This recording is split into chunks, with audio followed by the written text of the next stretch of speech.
Tonight on Unsolved Mysteries Rewind, two friends get together to discuss episodes of their favorite television show, Unsolved Mysteries. Will they find answers? Will anyone care? You may be able to solve a mystery.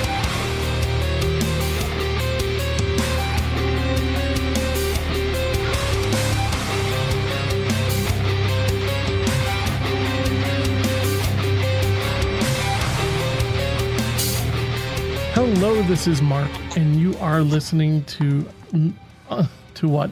Unsolved Mysteries Rewind. I am on tonight, all the way from the other side of the planet on the first day of winter. Laura, how are you? I'm good. I'm cold, but I'm good. How are you? You're not legitimately cold. In winter, I'm always cold. I hate winter. I was going to ask you, what is your definition of cold? You asked me what my definition of hot was. My definition of cold is anything under 20 degrees. Oh, so like 68 degrees Fahrenheit or lower. Here, this past winter, we had it where it was, I'm going to say it was 5 degrees. So it was minus 15 Celsius. Yeah, no thanks. No thanks. Yeah, that's a hard no. What would that do to your average Australian, do you think? I don't think we would even venture outside. I think we'd have a huge electricity bill because our heaters will be on and our fires will be on, and yeah. But yeah, but don't you have air conditioners on the summer? Yeah, we do. I don't, but people do. Yeah, a lot of people in Australia, I've learned, are just not so. They've acclimated so well to the weather that there's no issue. Yeah, most people are okay in the heat. You know, we're kind of used to it, especially in South Australia where we have a lot of dry heat. Mm-hmm. So, yeah, we're kind of used to it. Well, this is not a story that happened in Australia, the story that we're talking about tonight. We're talking about the, I think you titled it, The Secret Life of Franklin DeLano Floyd. Yes. And it is a Byzantine road from a young southern boy to death row. This is a real whirlwind of a story, don't you think? Yeah. When you watch the segment on Unsolved Mysteries, it's kind of straightforward. It's not so. It's a terrible story, of course, and we get updates, but I don't think they touch upon the real story. No, well, they've only got a certain amount of time. I think they just focused in on, the kidnapping of, Michael and the subsequent death of, his mother. So just the main things, but there's so much more information when I delved into it. I got, there were some really interesting sources that I found on the internet, sitcoms online. And there was actually a book called A Beautiful Child by Matt Burbeck, which I don't own, but I did get a lot of the information from aspects of that book, which was very well written, so credit to the author, and found bits and pieces from all types of sources. So it really just concludes the fact that this Franklin DeLano Floyd is basically just a psychopath. I mean, he's truly a definition of a psychopath. There's so much to unravel here. I say we just jump right into it, having to do with his early life. And do we know for a fact that Franklin DeLano Floyd is his real name? Yes, apparently it is his real name. Yeah, I guess. Yes, well, it's like Franklin Delano Roosevelt. Right. That's what I was kind of thinking. It was kind of strange. I wonder how many people use the middle name Delano. But then again, his mother's name was Della. Yeah, maybe it's a spin-off from that, but like a male version. So maybe a tribute to her, yes. But it was on Unsolved Mysteries, the very short segment, was season 8, episode 6, and it first aired all the way back in December of 1995. So, but, like I said, it's only a short version if you watch the segment. Here, you're going to get much more detail. much more in depth to the crazy mind of Franklin Delano Floyd. So let's get with it. It's also very confusing because we're going to have numerous names for people who are the same people. So, for instance, Franklin or Floyd ends up being another two characters. I'll call them characters, but not to belittle it in a way, but just it's crazy. But we, from the research that you had done, you learned that in his early life, that he was born in Barnesville, Georgia, youngest of 5 children, just like me. I'm the youngest of 5 children. Oh, wow. Yeah, but I've never done anything like Franklin's done. Are you sure? I don't know. So, let's see. When he was 1 year old, his father, who's a cotton mill worker and an alcoholic, died from kidney and liver failure at the age of 32. What's also crazy is that at the age of 32, he had 5 children. Yes. Oh my God. So, with all that drinking, it's amazing he found time to have 5 children. The whole thing is like really crazy. I have a friend of mine who comes from a big family. I think 5 kids is kind of a big family these days. Yeah. And he said the joke about his mother was, and it is a little bit off color, but he said his mother would say that his father just had to throw his pants at her and she'd get pregnant. Oh, that's funny. So I never heard of that before, so I just thought I'd share that. I just thought it was kind of. But well, some people they get pregnant very, very easily. So, but and also 32 is a very, very young age to die of kidney and liver failure due to alcohol. Like that's right. He must have been doing some heavy drinking. Right. So, I mean, it had to have been. I mean, I'm going to imagine that a cotton mill worker is probably pretty hard labor work. Yes. And maybe he just drank the whole time and just, I don't know. Maybe he was a psychopath as well. Well, there seems to be in the family. I mean, if one of the sons turned out like that, but that's already tragic for a child who's only 1 year old. I'm sure he didn't really remember his father, but that's still pretty tragic to grow up without sort of a male figure in your life. But he seems to be quite close with his mother. But his mother Della, as he was just saying, who's 29 at having 5 children, can you just imagine? I mean, just people do it all the time. As a matter of fact, now that I think about it, my wife's sister, is like some type of weird Freudian slip there. My wife's sister has 5 children, and I think she might have been about 30-ish when she finally had her last kid.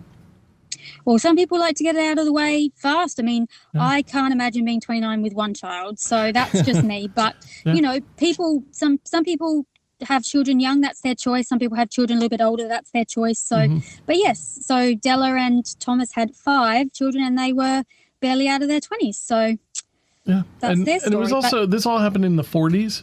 So in 1946, Floyd's grandparents asked Della and her children to...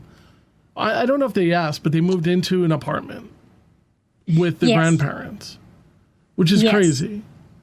Yes, that's a very small apartment. So there'd be eight people living in that really small apartment. So it's not surprising that eventually they had to leave. So, and Floyd and his siblings were put into the care of Children's Services, basically because there was no other option for Della, the mother.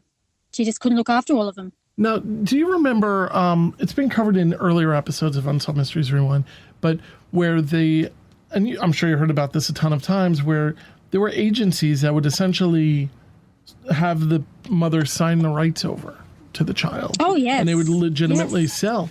What do you think this was one of those type of situations?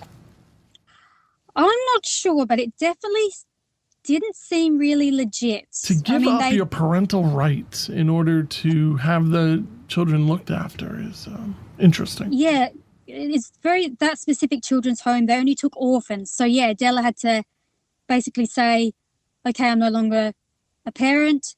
I need to put them somewhere. But she obviously still loved them and she didn't really want to give them up. But she obviously had no option because she tried to she wanted to visit them more, but she was only allowed twice a year. And you tricked me. I have to say, you've totally tricked me at this point because I'm sympathizing. I'm like, oh man, this poor kid. Yeah, well, I mean, we don't know the full story, but it seems to me that if the mother, maybe she was quite young still, maybe she was tricked into giving up the rights, which does happen, or she just felt there was no other option, no other home nearby that could take the children, and she thought, well, at least I'm able to visit them. But she did try and request more visits because she missed them so much, and she tried to write letters to the staff at the home requesting that, but they were denied. So yeah, she only got to visit them twice a year. So that would have been pretty tough. Yeah. Now, when he was by the time he was 6 years old, he was already being bullied. Yes. He was being referred to by the other children as being feminine. And later reported to he was sodomized with a broomstick when he was 6 years old. Now,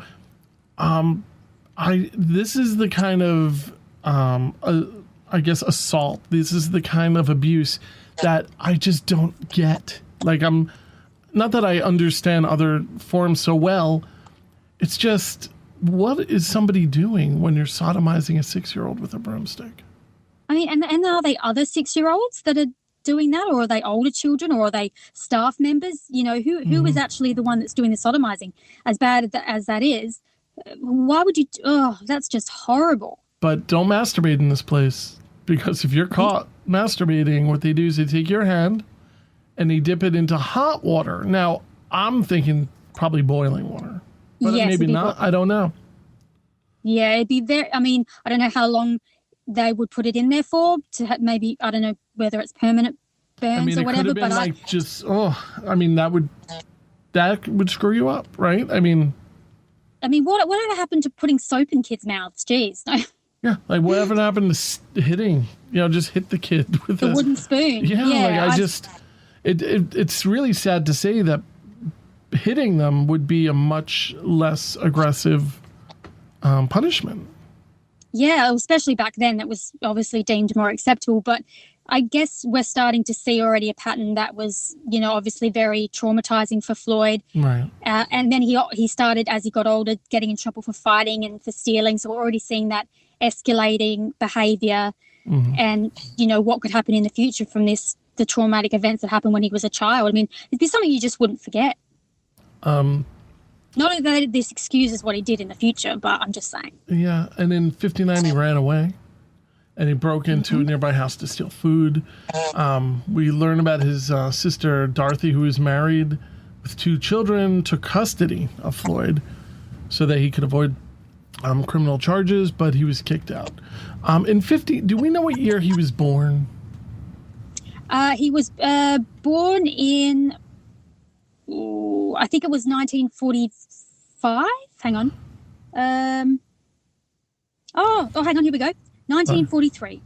June 17th, 1943. So 1959, he is 16. Yeah, so that's the age, right? It's like the 16-year tremendous pain in the ass. Yes, and with him probably still being a minor, he was sent to live with his sister in North Carolina to avoid any criminal charges. Obviously, when he turned 18, that would be different, but he was still underage. Apparently, Dorothy's husband felt that Floyd was too dangerous to have in the house with their 2 children, so he was kicked out. He then went to live with a domestic judge, to try and help turn his life around. But after 5 months, Floyd ran away. What's a domestic judge? Do you know? Well, it probably just a judge who worked in the domestic courts, just the normal courts. Maybe he was the one that originally said, if you go live with your sister, we won't press charges. Maybe they had to go back to the judge, and he said, look, I'll take him in, which is very uncharacteristic of judges, he's saying that he actually took him in. Yeah, maybe he thought he wasn't a lost cause. Maybe he thought, maybe he needed some help with his house or on his property or something, and he wanted to hire Floyd, maybe trying to keep him out of trouble, which was a nice thing to do. But he stayed put for about 5 months. Yeah, but he wasn't helping himself at that point when he decided to run away. But he went to Indianapolis, Indiana, to search for his mother, Della, who he found out was now working as a prostitute. Oof. Yeah, I guess there was no other sort of work that she could find being, a young mother of 5 children. She probably didn't have any sort of life skills or career skills, which is a shame that it leads to prostitution. Well, now she must have been about 40, right? Yeah, she probably would be, yes.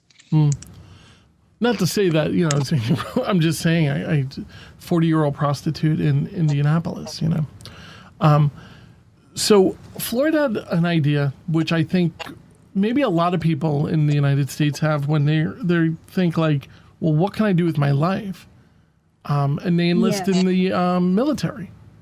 A lot of people.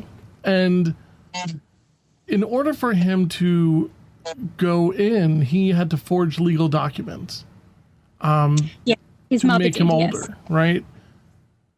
Yes, his mother sort of had to forge legal documents, but I don't get if she does that mean that she now has custody over him? Because remember, she gave up her parental rights. So no, I think she just helped him get those documents. Yeah, well, somehow she managed to. So back then, it probably would have been a little bit easier to forge such documents. But however, he did those documents and forged them. However, the army discharged Floyd 6 months into his service after discovering that he was not only underage, but his papers were false. And you make a great point. What do you think his life would have been like if he had been able to join the military and remain there? I mean, he could have completely changed his life around. It would have provided him with routine, with discipline. He could have learnt, obviously, a lot of skills. He could have had a very successful career in the military. But he would have had a unfortunately, chance. Pardon? He would have had a chance. Yes, he would have had a chance, exactly. And that was just such a shame that I know that he's underage and they have to stick to protocol, so that, there is that. And it wouldn't have helped that he had false papers. But it's just a shame that, even if he was just a couple of years older, it would have been, maybe something, this whole other thing could have been avoided, But then again, he could have been, like someone like Jeffrey Dahmer, who did go to the army but was thrown out for being an alcoholic and sexually assaulting some men. So I'm not saying that he would have done that, but he could have been thrown out for something else. We don't know. But, he could have been given a chance, a better chance. Yeah. I mean, he could have become even better at doing this. I mean, who knows? Yeah, we don't know. But Floyd then, being kicked out, then travelled the country as a drifter. And Della, his mother, passed away on July 2nd, 1968, and is buried in Graceland Cemetery in Chicago, Illinois. So he would have suffered that loss as well. So he was now literally an orphan without parents. Now, that makes her how old? That about like 50? 55? Is that right? Yeah, approximately. So if she was about 29 when he was born, let's say, 43, 23, 30. I don't know. Carry the G. I don't know. I'm just not. I'm going to say 55. But, yeah. So this kind of made him just kind of start traveling the country as a drifter. And he started his early criminal history. In 1960, at the age of 16, he broke into a Sears department store in California to steal a gun.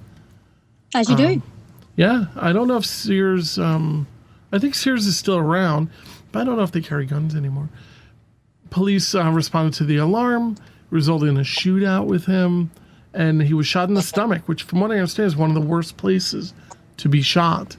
Yeah, that's pretty bad. I'm surprised he actually survived, but he did following emergency surgery. Which has to make you kind of wonder, I mean, the whole Hippocratic Oath, it's kind of like this kid was trying to kill the cop and now we have to save his life, Yeah, and if he passed away, this all again would have been avoided. Not saying that, anyone deserves to be shot in the stomach, but, you always wonder. But after recovering, he was sent to a youth institution for a year. And in 1961, he was arrested for violating his parole by leaving the jurisdiction. So he's really not helping himself. No, he's making really poor choices is really what's going on. It's almost like he's addicted to the drama. He's like, how much trouble can I get into? Right. It's almost like he wants to see what he can get away with. The boundaries that he can push. Yeah, exactly. And that's what I feel like comes up later. Like with the envelope under the car. So many things. I feel like it's basically a big middle finger almost. Like, I'm going to get away with it in the open air, and everyone is stupid, and I think that's what he thinks. The scary thing is, he does get away with so much stuff. He does. He really does. In 1962, Floyd was working at Atlanta International Airport. This is before they were able to do background checks. And he abducted a 4-year-old girl from a bowling alley and sexually assaulted her. Yes. Now, do you want me to do the description, the terrible description? If you want to, yes, go ahead.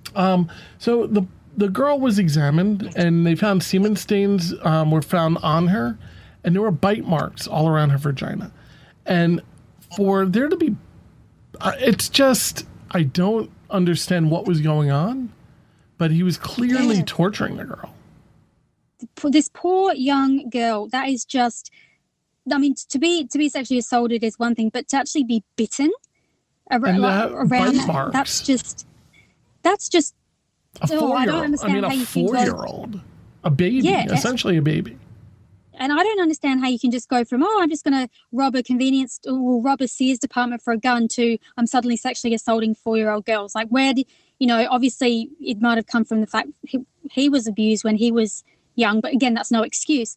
But that poor girl, and I think she was assaulted in the nearby woods, so her parents would have been really nearby. Luckily, she was able to get away. Yeah. Nothing worse happened to her. But I mean, not that that's bad enough, but yes, so that poor little girl. And Floyd was convicted of kidnapping and child molestation and was sentenced to serve 10 to 20 years at the Georgia State Prison. Yeah, no more youth camps. I'm assuming he's 18 here. Yes, he would have been about 19. Yes, now so he should be charged with that. But yeah, so he's sentenced to 10 to 20 years in the Georgia State Prison, which is, from what I recall, like a really hardcore prison. Good. Yeah, right. He was later moved to a state hospital for psychiatric testing, which I feel like gave him the opportunity for this next part. You do mention, though, that it would have been interesting if we were able to see the results of those tests for that type of stuff. But it was probably like ink blot tests and basic, the standard tests, yes. But what led to him being moved to the state hospital? Was he exhibiting some interesting behavior in the prison? Like, what sort of, because you don't just say, we're just going to send him for some psychiatric testing. There has to be some sort of reason to send him. So I wonder what he was actually doing in the prison or maybe it was just because he did abduct the girl. Maybe that's the reason. A lunatic like this knows exactly what to say, I think. And absolutely. He probably said, I'm going to commit suicide because I'm being assaulted or something like that. And they were like, all right, we have to put you under psychological evaluation. I want attention. Wow. And in 1963, he escaped and robbed a bank. He got over $6,000. Yes. Wow. I mean, he needed this money for his appeal. He escaped. I mean, it's crazy. This guy just does not make good choices. It's really crazy. He's caught. He's convicted of robbery and was sentenced to the Federal Reformatory in Ohio, and he tried again to escape. How did he try to escape this time? He stole a fire truck. It was with another inmate and broke the gates down. Some sources say it was a police truck, so that's pretty dramatic. Mm-hmm. And of course you're going to get caught because that's just stupid. I mean, you're going to bring attention to yourself stealing a truck and breaking down gates. But at the same time, I'm thinking that maybe they stole it to just get out, and then they can get far away enough and then ditch the thing. Or that's true. So after this, he was then transferred to the U.S. Penitentiary in Pennsylvania. And you said it was far tougher in Pennsylvania. From what I understand, Pennsylvania jails are tougher. Good. Now, when I was in Lancaster last, we kind of ventured into the outskirts, and we came across a prison that's looks like a castle. It's like a beautifully designed prison, but nonetheless, it's a prison. I'll look up that photo and post it.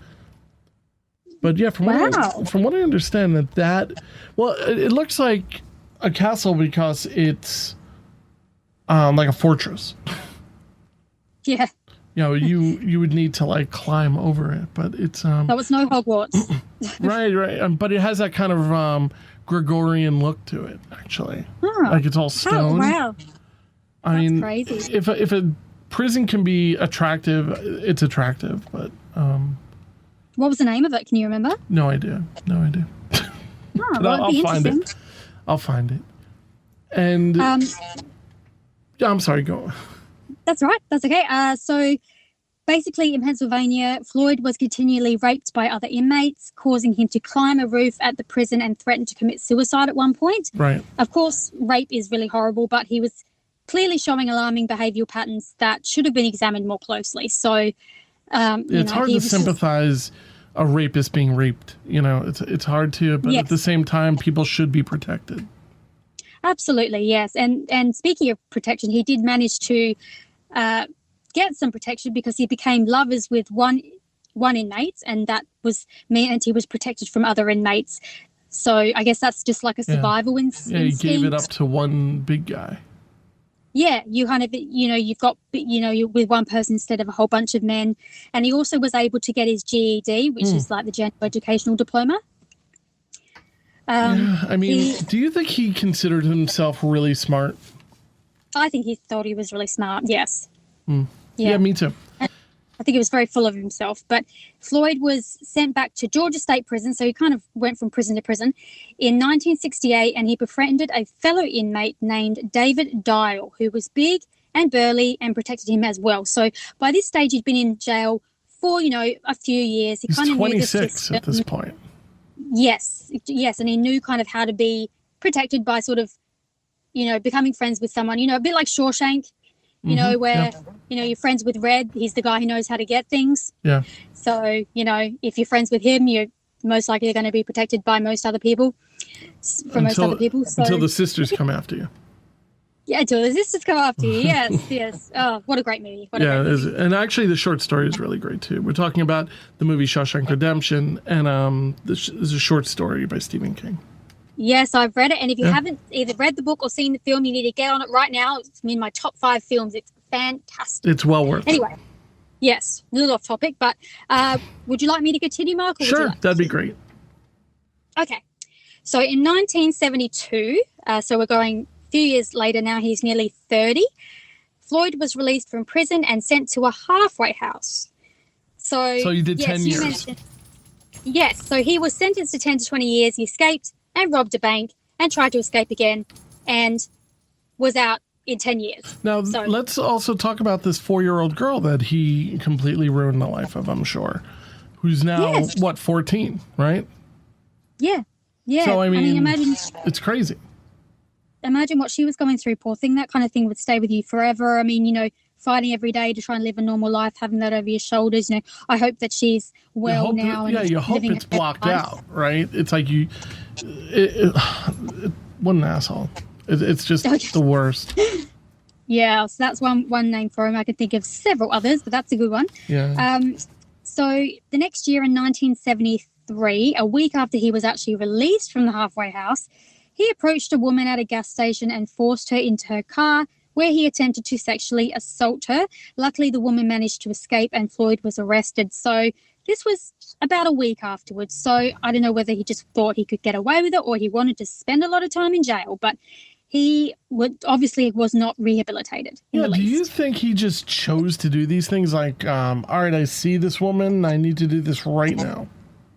I think maybe it was something to do with some sort of urge. I think he tried to control his urges, and I think in that regard he was a little bit disciplined, but I think maybe when there's several factors sort of coming in at once, something just overwhelms him and he just thinks, right, I've got to do it.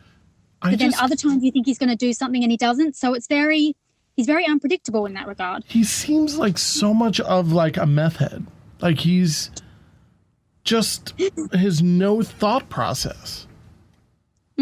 Yeah, but then at the same time, he seems like he thinks a lot. It's very, Like a he's meth kind of head. smart and Yeah.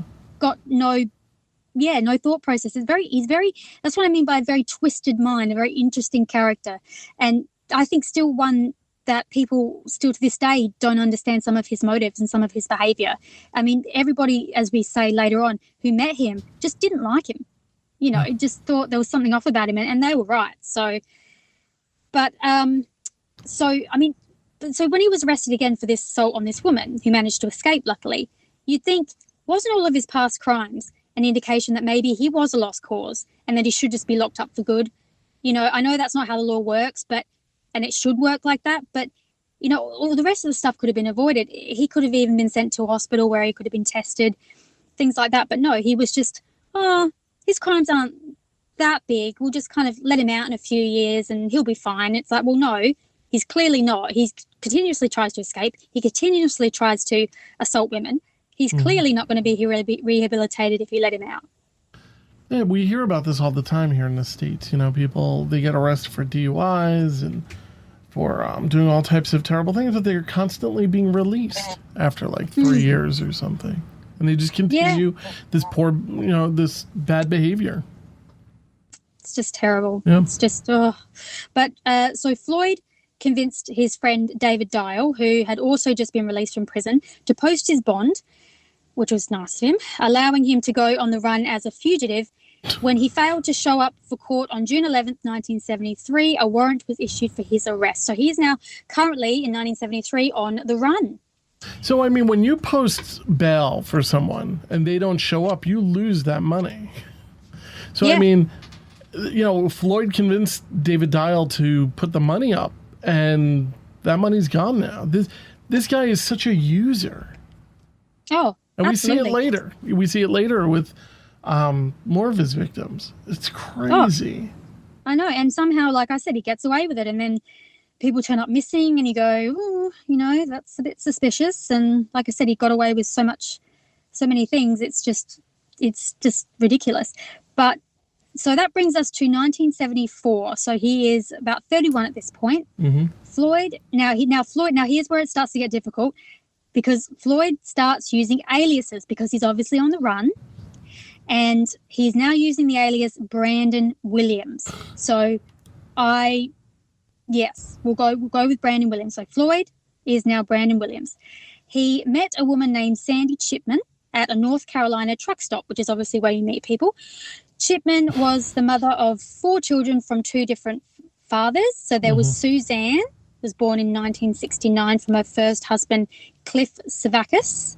So the surname Savakis was very, poignant. So remember that for later. Mm-hmm. Then there was Allison, born in 1971, Amy, born in 1972, and Philip, nicknamed Stevie, born in 1974 from her second husband, Dennis Brandenburg. Floyd and Chipman dated for a month and then they married. So, as you said, the heart wants what it wants. But, the thing that's crazy is Sandy just had all these kids 1 year apart. She's had, 4 kids since 1969. That's a good effort for 2 different fathers, yeah. Right. I'm not, laughing. I'm more, dumb, this is crazy. So, yeah, she's, ready to get into another relationship with someone. It could be partly because she obviously needs a father figure for the children. I'm assuming that's what it mostly would be, to get a little bit of extra help. Excuse me. And, obviously she didn't waste any time. So, and then Floyd somehow convinced Sandy to move her family with him to Dallas, Texas. So now they're in Texas. This is crazy. So Sandy, we learned, was sentenced to 30 days in jail for passing a bad check, or bad checks in 1975. She was trying to buy diapers. So she was just trying to, have diapers, which is just, you can't really blame her so much, but nonetheless, it's illegal to pass bad checks. She left her children in the custody of Floyd, which is crazy. I'm sure in retrospect, she would realize that this is a terrible choice. And, but what choice did she really have, right? Like you were saying, Exactly. After her release, she found that her residence was vacated and her husband and children were gone.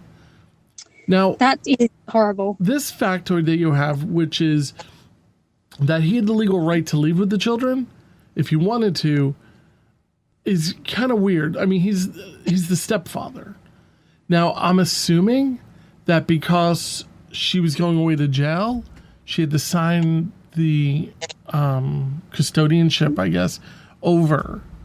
I'm just not sure. Yeah. Yeah, well, I mean, I don't know where the two other fathers were. You know, they were probably obviously out of the lives of the children. I'm going to just kind of guess that they're two deadbeat dads. Yeah. And obviously Floyd was another one, but so she had a way of picking them. But I guess, yeah, like you said, she had no other choice. She probably did have to say, you know, for the time that I've spent in jail, he is one that's legally responsible for them. And she did file a missing persons report, but basically was told that, you know, like you said, because he was the children's stepdad, he had a legal right. So she was really left with, you know, childrenless, and she would have been a horrible feeling. So eventually, though, Sandy did find her two middle daughters, Alison and Amy. Yep. They were in the care of a local church-operated social service group. So he just dumped them. Yes, basically he did. And she never found her oldest child, Suzanne, who was 5 years old at the time, or her youngest child, Philip, who was 1 at the time. But there is more on that later, but we'll get to that. So at least she's found a couple of them. But, yeah, you got to wonder, where did this bastard take them, you know? Yeah, it's the whole thing is like crazy. But Suzanne, well, this whole thing gets so confusing. But so in moving forward, there are 3 names that equal one person. Yes. So Suzanne, the 5-year-old, is Suzanne Davis. She's also Tonya Hughes. She's also Sharon Marshall. Yes, and Floyd has another name. So Floyd, instead of being Brandon Williams, which is who he was known as when he married Sandy Chipman, he's now changed his name to Trenton Davis, and he'd moved to Oklahoma. So again, a different state, a different name. And he had with him a little girl he said was his daughter Suzanne Davis, who's that 5-year-old. So. Oh my God, this whole thing is crazy. He said that it was his daughter. He claimed Suzanne's mother had died when she was very young. He got work as a maintenance man in the school system, which is very nice. And he enrolled her in the elementary school. Suzanne was very smart. We learned later that she was very, very smart. But Floyd's behavior made people suspicious that he may have been sexually abusing his daughter. Now, I'm kind of curious what kind of behavior they're talking about, but we can probably only guess. I mean, we can imagine what a creep this guy is. Yes. And they left Oklahoma in 1978 mostly because of these suspicions. Now, yes. What year was she born? Again, do you have it broken down here? 69, right? Yes. So she was about 9. Let me see, 69. Yes, she was about 9. Yes, that's correct. So, so they were obviously she had been with him for about 4 years once they left Oklahoma. So God knows what he was doing to her to get people suspicious. I don't even want to think about it. It's very scary. This whole thing, I mean, there's so many things you don't want to think about that we're going to throw in your face in a little bit. But it's part of this terrible story, and somebody should be aware of it because people are horrible. They went to Arizona, then they went to Kentucky, and I'm just going to refer to him as Floyd as much as I can because it's so confusing. But this is around the time he did change his name to Trenton Davis. Yes. Oh, yes. I'm sorry. He went from Trenton Davis to Warren Marshall. Yes, and Suzanne Davis, his daughter, went to Sharon Marshall. So now we've got Floyd being Warren Marshall and his daughter Suzanne being Sharon Marshall. So obviously same surnames. So you assume that they're father-daughter. Yeah, I mean, it's... I wish there was a way to just kind of keep track of this, but there's definitely this kind of crazy thing to keep track of all of this. I would imagine that as a young girl, you would slip up all the time. well, maybe she was just that conditioned, that she was just, that was how her life was since she was 5 years old. She kind of got it in her head, like Stockholm syndrome, that, this is who her father is, and that's just it. But nobody was putting two and two together. It's clear Floyd doesn't want to stay in one place for any given time. Sharon was attending just a ton of different schools in a short amount of time, which I would imagine just is super suspicious. But it's the 70s. Maybe it just kind of slipped through the cracks. But she always had good grades. To do that. Now, I'm sorry, I'm going to have to interrupt here. Can you just stop for a minute? Sorry. Yep. And we're back. Okay. So, yes, like you said, it would have been hard to keep track of all the different aliases. Clear pattern is starting here. Floyd doesn't want to get caught. He doesn't want to stay in one place for too long. He obviously cannot resist Sharon Marshall, a.k.a. Suzanne, which is really gross, and made people suspicious. So moved. Sharon went to so many different schools, but she was able to maintain good grades, and she excelled at maths, something I'm very jealous of because that was never one of my strong points. Oh, really? Yeah, my son is a super duper math guy. It's crazy. Oh, I'm so jealous of those people. It's not fair. Yeah, he's like, he looks forward to it. It's like, what's wrong with you? Give me that algebra. Yeah, right. But they ended up back in Georgia. Sharon's just a pretty outgoing person, it seemed like. She's always meeting friends, and she seems to be very well liked, and as she's vivacious, which is always a funny word to me. But when Warren is around, she's just very quiet and very obedient. And they were just kind of wondering, friends or people just in general wondered why Sharon didn't explain her tough situation or ask, for help. But we have to remember that Floyd was basically brainwashing her, I think, for lack of a better term. And you use the word groomed. I mean, this is the terrible definition of being groomed. She probably thinks that she can't go on without him. Yeah, that's the Stockholm syndrome. You can hear about it many times. There's even a Law and Order episode with a daughter that was abducted by her father, and as time went on, she was able to gain his trust, and he would take her out on outings, and they'd sit in church together, and she could have screamed out at any time, and she didn't, because she was that groomed by him that she was just so, like you said, brainwashed. And it's such a sad story. It happens a lot. These people take real control of these people, and it's very scary. And do you know about how old they were? How old Sharon was at this point when they were in Georgia? I would say probably like around 14, 15, because soon after she met a good friend, or a person that turned out to be a good friend, called Jennifer Fisher, and they met at a leadership student council conference in 1984, which would make Sharon at this point about 15. And I think Jennifer was a little bit younger. I think she was about a year younger. Mm-hmm. So about 15 years old was Sharon. They got along very well, her and Jennifer. They did have very, very different upbringings. I think Jennifer was an only child, and she had a very stable and loving home, obviously something that Sharon wasn't used to. And after the Leadership Student Council conference, they tried to stay in touch. Jennifer asked Sharon for her phone number, but unsurprisingly, Sharon claimed she wasn't allowed to give out her number. So Jennifer gave Sharon her number.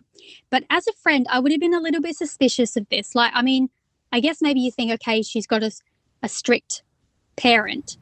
But, I wonder how much, Sharon sort of revealed to Jennifer as they were meeting at this council conference. When I was a kid, all right, so when you call somebody, back then, you're calling their house, right? And yes. I remember calling, friends of mine, and they're I had one friend who was Italian, or is Italian, and his mother would get mad. If I called after 6 or something p.m., she thought it was crazy that somebody would call at such a late hour. And I remember him telling me his mother would yell at if a girl called and scream at the girl, call her like a whore. People's parents are crazy. So growing up in the 80s and the 90s, I would say that it's not as uncommon to just kind of try to shelter your friends from your insane family, if you have one. Yeah. Yeah, no, I can understand that. I mean, that's very true. She probably just thought, she's got a tough parent. She had a crazy family, so it was definitely something she wanted to hide. Yeah. And of course, Jennifer was very disappointed when she didn't hear from Sharon after giving her number. She was actually worried about Sharon, so she looked up her number in the school directory, and surprisingly, it actually was there. I guess maybe it was mandatory that they had to put down a number, so Sharon just had to write it down. But now this would make you even more anxious as a friend. Sharon answered the phone, but she sounded nervous as a man was heard yelling in the background, which sounds very much like your Italian friend's mother. This confused Jennifer, especially when Sharon hung up on her. Now, Sharon rang back and apologized for the incident, and she sounded calmer. So obviously she was able to calm Warren down, aka Floyd. They chatted together, and when Jennifer called the next day, Warren answered, as in Floyd, and invited Jennifer to stay over at their house. Which is just like, whoa. You just had one thing go to the next thing. Yes, I've never had my friend's father ask me to stay over. I've had my friend's father ask one of my parents if I'm allowed to stay over, because we've all been discussing it. It would sound like this. You go, Jane, let me talk to Laura. Hey, Laura. Hi, this is Jane's dad. How about you want to stay over our house sometime this weekend? It's creepy. Right. It's terrible. I'd be like, that is a hard no. Go away, you creepy man. Right, exactly. That's odd. That's it. And that's probably how it went. And I'm laughing again because it's disgusting. And yeah, dads have no right getting on the phone with the daughters and the daughters' friends and inviting them to sleep over at their house. And especially at any age, but especially at the age of 14, 15, that's just a bit, I don't know. Sounds even creepier. But it's just creepy. We know that he had terrible intentions. Oh, I mean, you'd make the hairs on your back of your neck stand up type thing. It's horrible. But now I assume that Jennifer was a bit reluctant, because Jennifer then invited Sharon over to her house for a sleepover sort of instead. Now, when Warren Floyd brought Sharon over, he was introduced to Jennifer's parents, and he seemed like a sleazy salesman. That's a good way of putting it. He seems exactly like one, right? I mean, it's... Yeah. The whole thing. He claimed he was a house painter, and he seemed pushy for business because he gave his business card to Jennifer's dad, Joel, and... Yeah, it's kind of like, all right, I think if he gave the business card to her dad, it's not the worst thing in the world, but it's kind of like he takes it to the next level, where he's it'd be like me going up to someone's parents and saying, "Hi, my name's Laura. Here, I do a podcast. Here's my card. Listen to my podcast." Oh, you don't do that? Like, not unless I know them for a while and they ask me what my interests are, and if they like true crime, then I suggest it. But I don't force it on people. Just like I don't force my other beliefs on people. But what he does next, I think, is so much worse, where he's actually calling Joel out, the dad of Jennifer. It's like, "Hey, did you get me any jobs yet?" And it's like, no, I really didn't think about it. I threw out your card, actually. Yeah, Joel would be like, say, was I supposed to do that? That's just... it's crazy. It's very pushy. It's very presumptuous. But he claimed he hurt his back. He was struggling financially. And he's like, "Yeah, could you throw me a few bucks?" And it's like, all right, no. And stop inviting my daughter over to your house. Oh, I mean, even though Jennifer's family were very well off, like Joel was a pilot, I'm glad Joel refused, because, I mean, who asks someone that they've just met for a loan after a sob story? "Oh, my back is sore." We've all got problems. And yes, there are people legitimately not being able to work because they've got sore backs or whatever. But don't ask people, you should never even ask a friend for a loan. It's probably not. And this isn't even a friend. Thing. No, it's not. It's someone that he's literally just met. "Hey, have you got me any painting jobs? Here's my card. Ow, my back hurts. Can I have some money?" I bet you, and I wrote this here, I bet you he borrows as much money as he can, and then he just leaves town. Well, like he did with his friend Dial, like got the money for the bond, then buggered off. Yeah. For just absolutely ridiculous. But so this obviously created a bit of, confusion for the Jennifer's parents. They're a bit reluctant. They were very reluctant to let Jennifer go over Sharon's house. But one day her mother relented and drove Jennifer over there. Now, Jennifer's mother was unimpressed by the surroundings of the outside of the home. I don't think she went in, but she was unimpressed by the area. But she didn't want to judge them based on their financial situation and their possessions because, Right. That's not what always this is about about. that. Because it's also about Floyd and his creepiness. Yes. Like, you can be broke. That's fine. Yeah. But you don't have to be creepy about it. Yeah, look at me. No. I don't know if I give off that creepy vibe. I hope I don't. No. But well, you are in your car yes. right now doing a podcast. yes, why I point out I'm recording in my car because we have roofers at home and they would make so much noise that Gunk, it would. gunk. No, they do. They literally, it's just horrible. So I thought I'm going to go somewhere quiet, and it couldn't be the shopping centre. So here I am, and I'm actually quite comfy. So don't judge. It would have been awesome if you went to like a coffee house or something and you were just talking about this the whole time at a coffee house. Well, I was going to, and then I thought, people are going to hear some stuff and they're going to literally think I am the creepy one who's broke. So maybe I'll just sit in my car. That's why you have to hand out cards. Yeah. Oh, don't give away my thing. But anyway. Yeah, so when they went into the house, there were a lot of weird things that were visible. In Warren's room, for instance, there were many. Now, you said black videotapes. What I'm assuming are like the VHS. Yeah, VHS tapes with like labels on them. Yeah. And we can only imagine what's on those. I mean, I don't even want to imagine. There was a room that they were not allowed to go into that had a real door, but Warren and Sharon's room did not have doors. They had curtains that you would just kind of pull it, closed. Oh, No, it's so easy access. It's kind of like, personally, I would never let my kid stay at a place that has these type of conditions. I would figure the nicest way of saying no, and I would exit. Yeah, I mean, like, who has a curtain, especially if you're 14, 15 years old and you just live with a man? I mean, I know father, like, isn't creepy enough, but, you can't even knock on a curtain. Like, it's just, creepy. The whole thing is ridiculous, but the parents let Jennifer stay. I mean, I'm assuming she reported all this back to the parents and then definitely like, you're never going there again. What the heck's going on over there? But they obviously didn't have the power to accuse him of anything because they were just going based on a feeling and what they saw. They didn't really see, obviously, him do anything. They just had a feeling. So that night, Warren took Jennifer and Sharon out for dinner and then dancing. And before that, the girls were dressing up in Sharon's room, and there were quite a few provocative dress items in Sharon's drawers, like G-strings and crotchless panties and things like that. When you were 15, I mean, I'm going to assume that nothing like this was ever, offered in your arsenal of underwear. I don't know.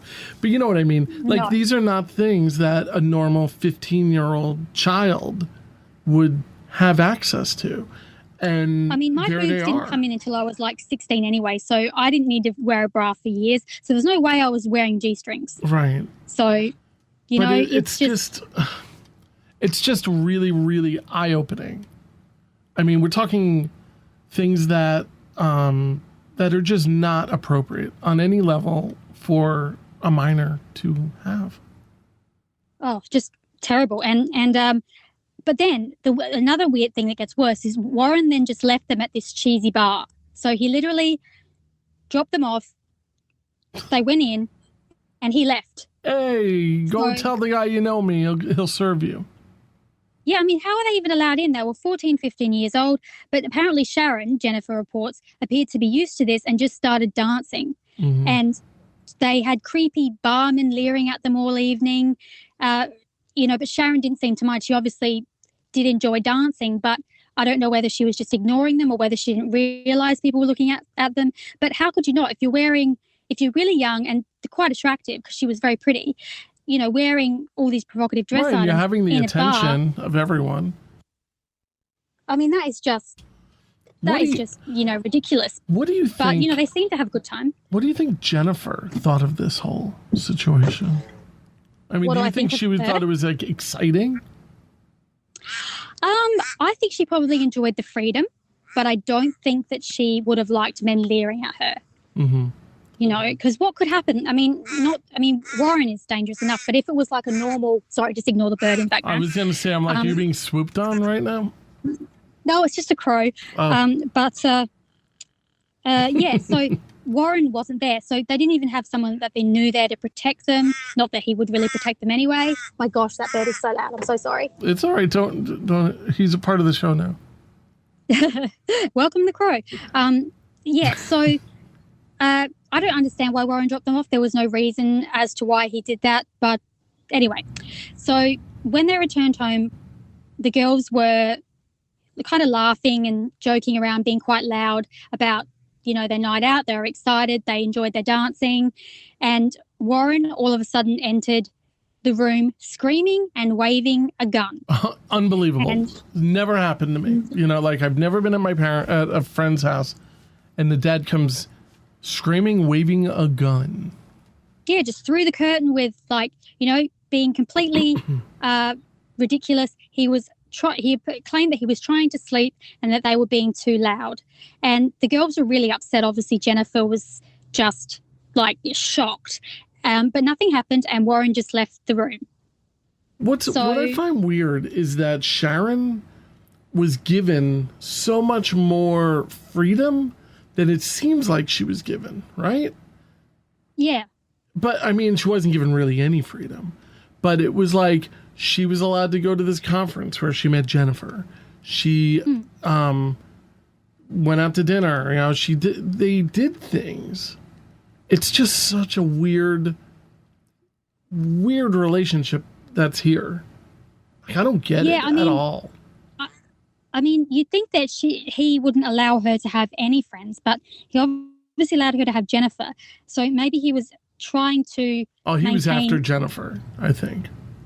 Yeah, it could be that as well, exactly, which we sort of think about later when there's a certain scenario. But then a few months later... Oh, no, I'm sorry. I didn't mean to cut you off there. No, that's all right. I was just going to say maybe it was also to show that Warren had complete control over them. Mm-hmm. He was sort of showing, hey, I can turn any minute and this is what can happen. It was like a warning. But, that's not going to make Jennifer feel any safer. That's, if he's trying to protect who he really is, that's not helping. Yeah. So she's got to go home. Did she ever mention this to her parents? I don't know. But yeah, it was pretty bad. I would imagine if she wants to return, she wouldn't bring up these things. That's true. That's true. Maybe he knew that, maybe he knew that they were getting along and it's kind of like, or maybe he was trying to sabotage this relationship between Jennifer and Sharon. But a few months later, Jennifer and her parents return to their home and they find Warren sitting on their couch in their home. Sharon's crying, sitting next to him. Warren said that they had come in to visit and the garage door was open, so he just walked in. What? I would just you got to get out of here. Out of here now. It was mentioned that Jennifer's dad, Joel, knew that he locked up the house. So how did they even get in? Broken. It's clear he broke in. That is just so... Oh, that's so scary. So the parents and obviously Jennifer were fearful, but they remained calm. When, Warren and Sharon eventually left, Jennifer's family didn't find anything missing from their house. But still, if I was Jennifer's mother or father, I would say, you'd want to help Sharon, but you'd be very, very reluctant to want your daughter anywhere near them. Right. It's not fair to associate a lovely person such as Sharon, and lump her in with someone who's feral like Warren. But obviously they're connected, so you almost can't get one without the other. Yeah. So, yeah. The whole thing. That's just too far. Yeah. It's too much. Yeah. It's just full on. But so 1985. So that brings us to I think Sharon was now 16. Mm-hmm. she got a boyfriend called Jason Anderson, and he was a high school football player. She spent less time with Jennifer, but they did remain friends.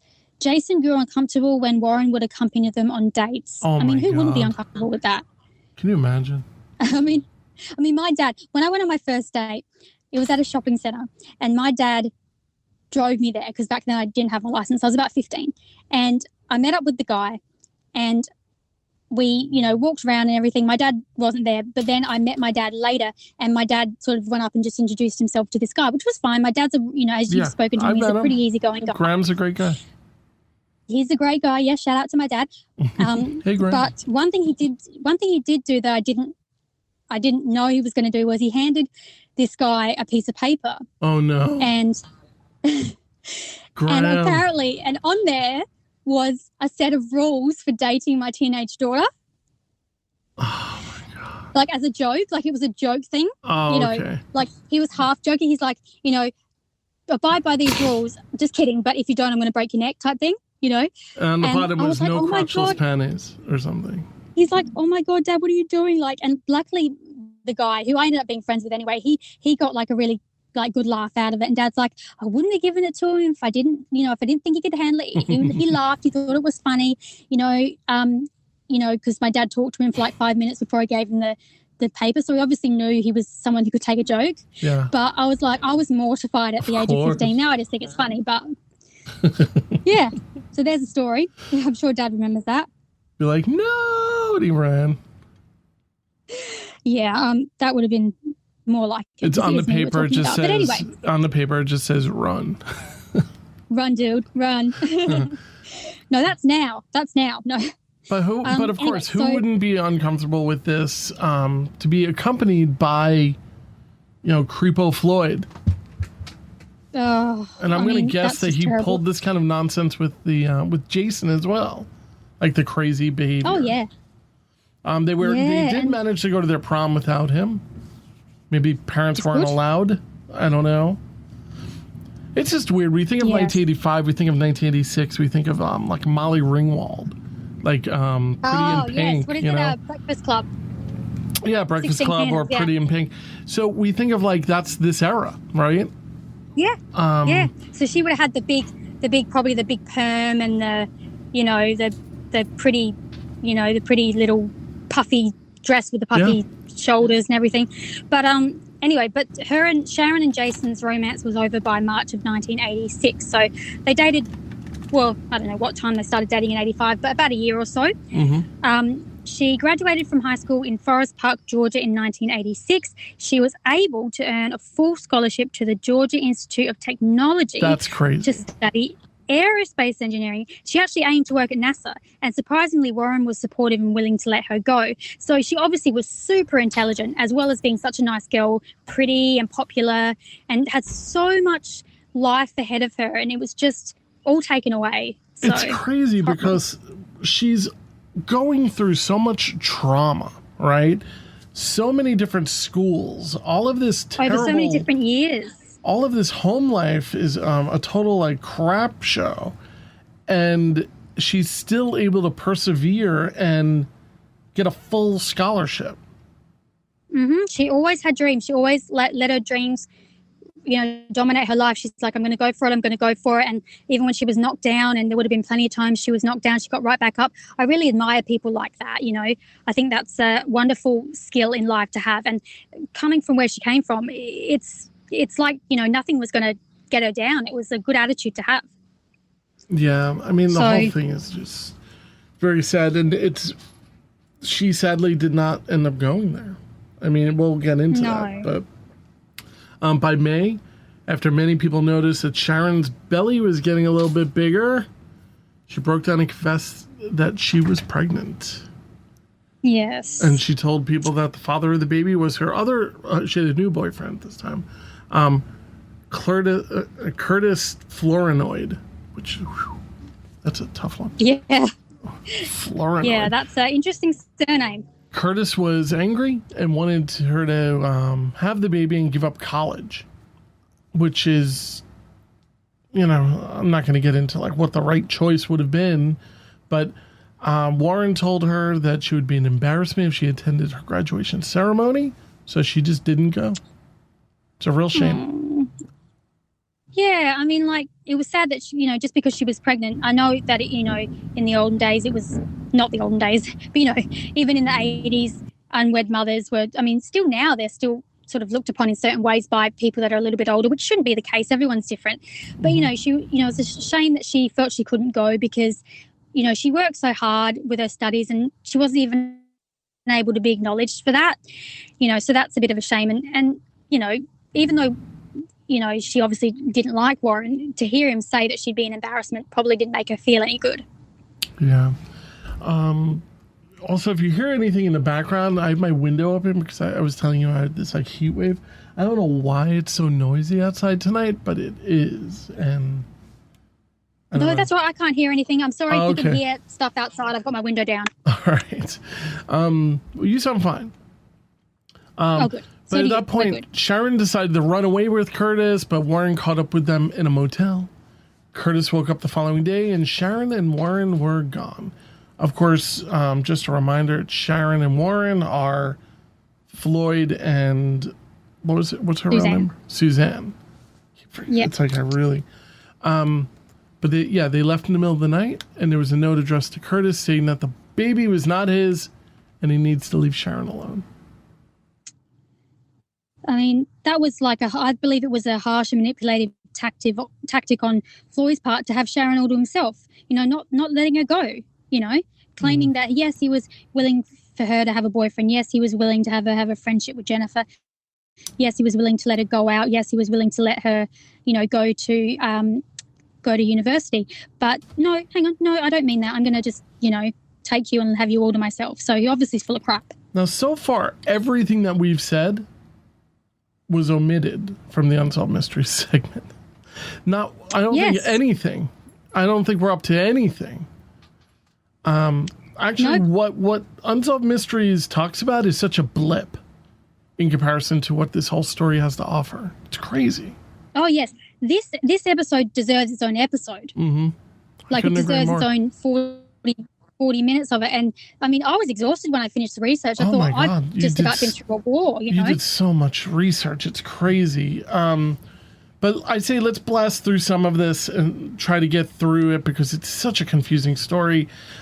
Jennifer spoke with Sharon and explained that, and Sharon explained that she was going to Arizona with her father and she's going to have the baby there. And she's going to go to Arizona State, which of course means that she's given up that scholarship, unfortunately. Yeah, so she couldn't work for now. Yeah, she later explained to Jennifer that she had a baby boy, but Warren had organized for a wealthy Texan couple to adopt him, which is, I don't know. We don't know if that happened. We don't know anything about if this is true, but we do know that baby was not Michael, who is in the Unsolved Mysteries segment. The times just don't connect, right? Yeah, nope, definitely don't. Nope, too early for it to be Michael.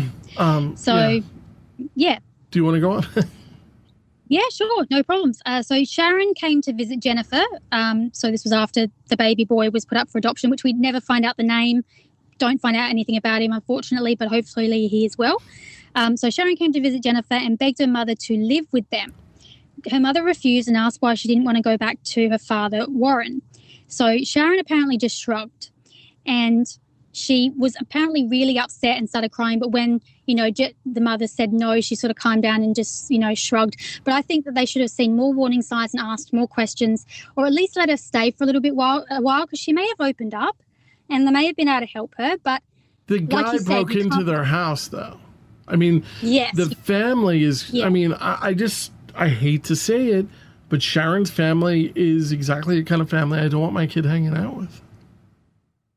Exactly. So they probably came to a decision. Yeah, it's true. Like I said, you don't want to lump such a lovely person like Sharon in with Warren, but they come hand in hand. But she lives with him, and that's that. Yeah. So the next time Jennifer heard from Sharon, who sounded depressed, she was now living in North Carolina, and Sharon begged Jennifer to come visit, but Jennifer was unable to because she was still at school, because maybe Jennifer's a little bit younger. She was, I think, in her final year. Yeah. Jennifer got the feeling that Sharon actually didn't want her to come and that Warren was pressuring her to ask. And the police later told Jennifer they believe Warren really wanted to see Jennifer again, and if she had gone to North Carolina to visit, something terrible would probably have happened to her. Absolutely. Which I agree with. Yeah, I agree with. So Jennifer obviously got that feeling. She thought something's up. She again declined and said she simply couldn't go. And then Warren got on the phone saying, "Oh, sorry, you there? Yeah, can you hear me? Sorry, I don't know what happened there. Sorry." Then Warren got on the phone saying, "What kind of friend are you? What kind of friend are you?" It's kind of like, are you nuts? Now, my son has a best friend, and that dad has like these moments where his daughter had these friendships, and I guess like she drifted from her friends, and we all went through that, right? The dad actually called up. This is like really happened. The dad actually called up the friends of his daughter to ask them why they don't want to hang out with her anymore. And it's mortifying. Yeah, it's none of his business. And when I learned of this, I actually took him aside. He didn't get it. He was offended that I said anything to him. And how old was this girl? This girl's I'm gonna say she's 15. No, well, right that's now not she's 15 or 16. When it happened, she was probably like 13. Oh, I'm glad you took him aside, but the fact he didn't understand and not he even didn't see hear your me point at of view, all. that's a little creepy. It is, right? It's like, why aren't you calling her? It's like, Yeah. I once had a guy that I dated for a little while, and it just wasn't working out. And his mum actually rang me up and said, "Why aren't you dating my son anymore?" And I thought, well, your son is actually a psycho, so I don't really want anything to do with him. Right. So what did you say to her? I just said, this was like, I think 10 years ago, and I'm thinking, I'm just in a place in my life where I've just got too many things on, studies, and he's a nice boy, but it's not him, it's me, Right. I'm crazy. He's better off. I mean, she was a nice lady, but he was like in his 30s or something, late 20s. Your mother shouldn't be fighting your battles for you. I was like, oh man, I don't want any crap. Like, what's going on? So yeah, that was a clear indication I'd done the right thing by getting out of there. So that sounds like an eye-opening moment in your life. Yeah. Hence why I'm single. Mm-hmm. For now. Anyway. If you happen to be in Adelaide and you are an eligible bachelor, reach out. You can run, dude, run. Run. Anyway, back to the 90s. Sorry. So Warren said, "What kind of friend are you?" And Jennifer was upset and hung up, as you would. Jennifer then got a letter from Sharon apologizing for the incident and said that they were now moving to Florida. And, it would have been a really hard situation for poor Jennifer. She would know something's up, but what could she have done? So Jennifer got a congratulation card from Sharon after Jennifer graduated high school in 1987. She then attended college and later learned that Sharon was working at a bar and had got breast implants. And Jennifer was very shocked as it went against Sharon's character. Right. But I'm guessing that it was Warren's idea. Oh my God. The whole thing very is so easily crazy. manipulated. I mean, for this girl to go and get breast implants, it's such a big life-altering type of thing to do. Plus, it's surgery. Oh my! The whole thing is crazy. And I mean, I'll talk about this now quickly because it does come up later, but I'll just say it now. She ended up getting, I think, butt implants as well. And people who saw her said that her implants were so botched, they just looked terrible. And it was later found out that Warren only paid like a really, really, really small amount for surgery. Like $1,500. It was. Yeah, and it was done by somebody who probably wasn't even a plastic surgeon. Oh and completely, her whole body was botched up because of it. So, and it wouldn't have been her choice, it would have been Warren's idea. And we later learned that she's also completely abused, and she has all types of other issues going on. And on top of it, she has all this botched elective surgery going on. Yeah, poor thing. Yeah. So In 1988, but some sources say in late 1987, Michael was born. So that's the second son of Sharon. And this was the last contact between Jennifer and Sharon that they had. Sharon told her she'd given birth to a baby boy called Michael, and Jennifer didn't even know that she was pregnant because their correspondence had become less and less over time, and they eventually became estranged. Right. So going forward a little bit, in 1992... No, she's about 30 here, right? It's like 29, 30. Yeah. No, she would have been younger than that. She would have been... Oh, yeah. Like, what am I talking about? Like 20. Yeah, Jennifer would have probably been about 21 or 2. Yeah, I Jennifer don't know was why getting I'm married. thinking... Yeah. Mm-hmm. Sorry. No, that's all right. Jennifer was getting married, and she really wanted to have Sharon be her maid of honor. Which I think is crazy. Yeah. Why is it that Jennifer's so connected to this girl? Well, Sharon did seem like a lovely person, but maybe they just had that kindred spirit connection. And even though they were estranged, like I've got friends that I don't talk to as often as I used to, but I still feel very, very connected to them. You know, they would be one of my best friends.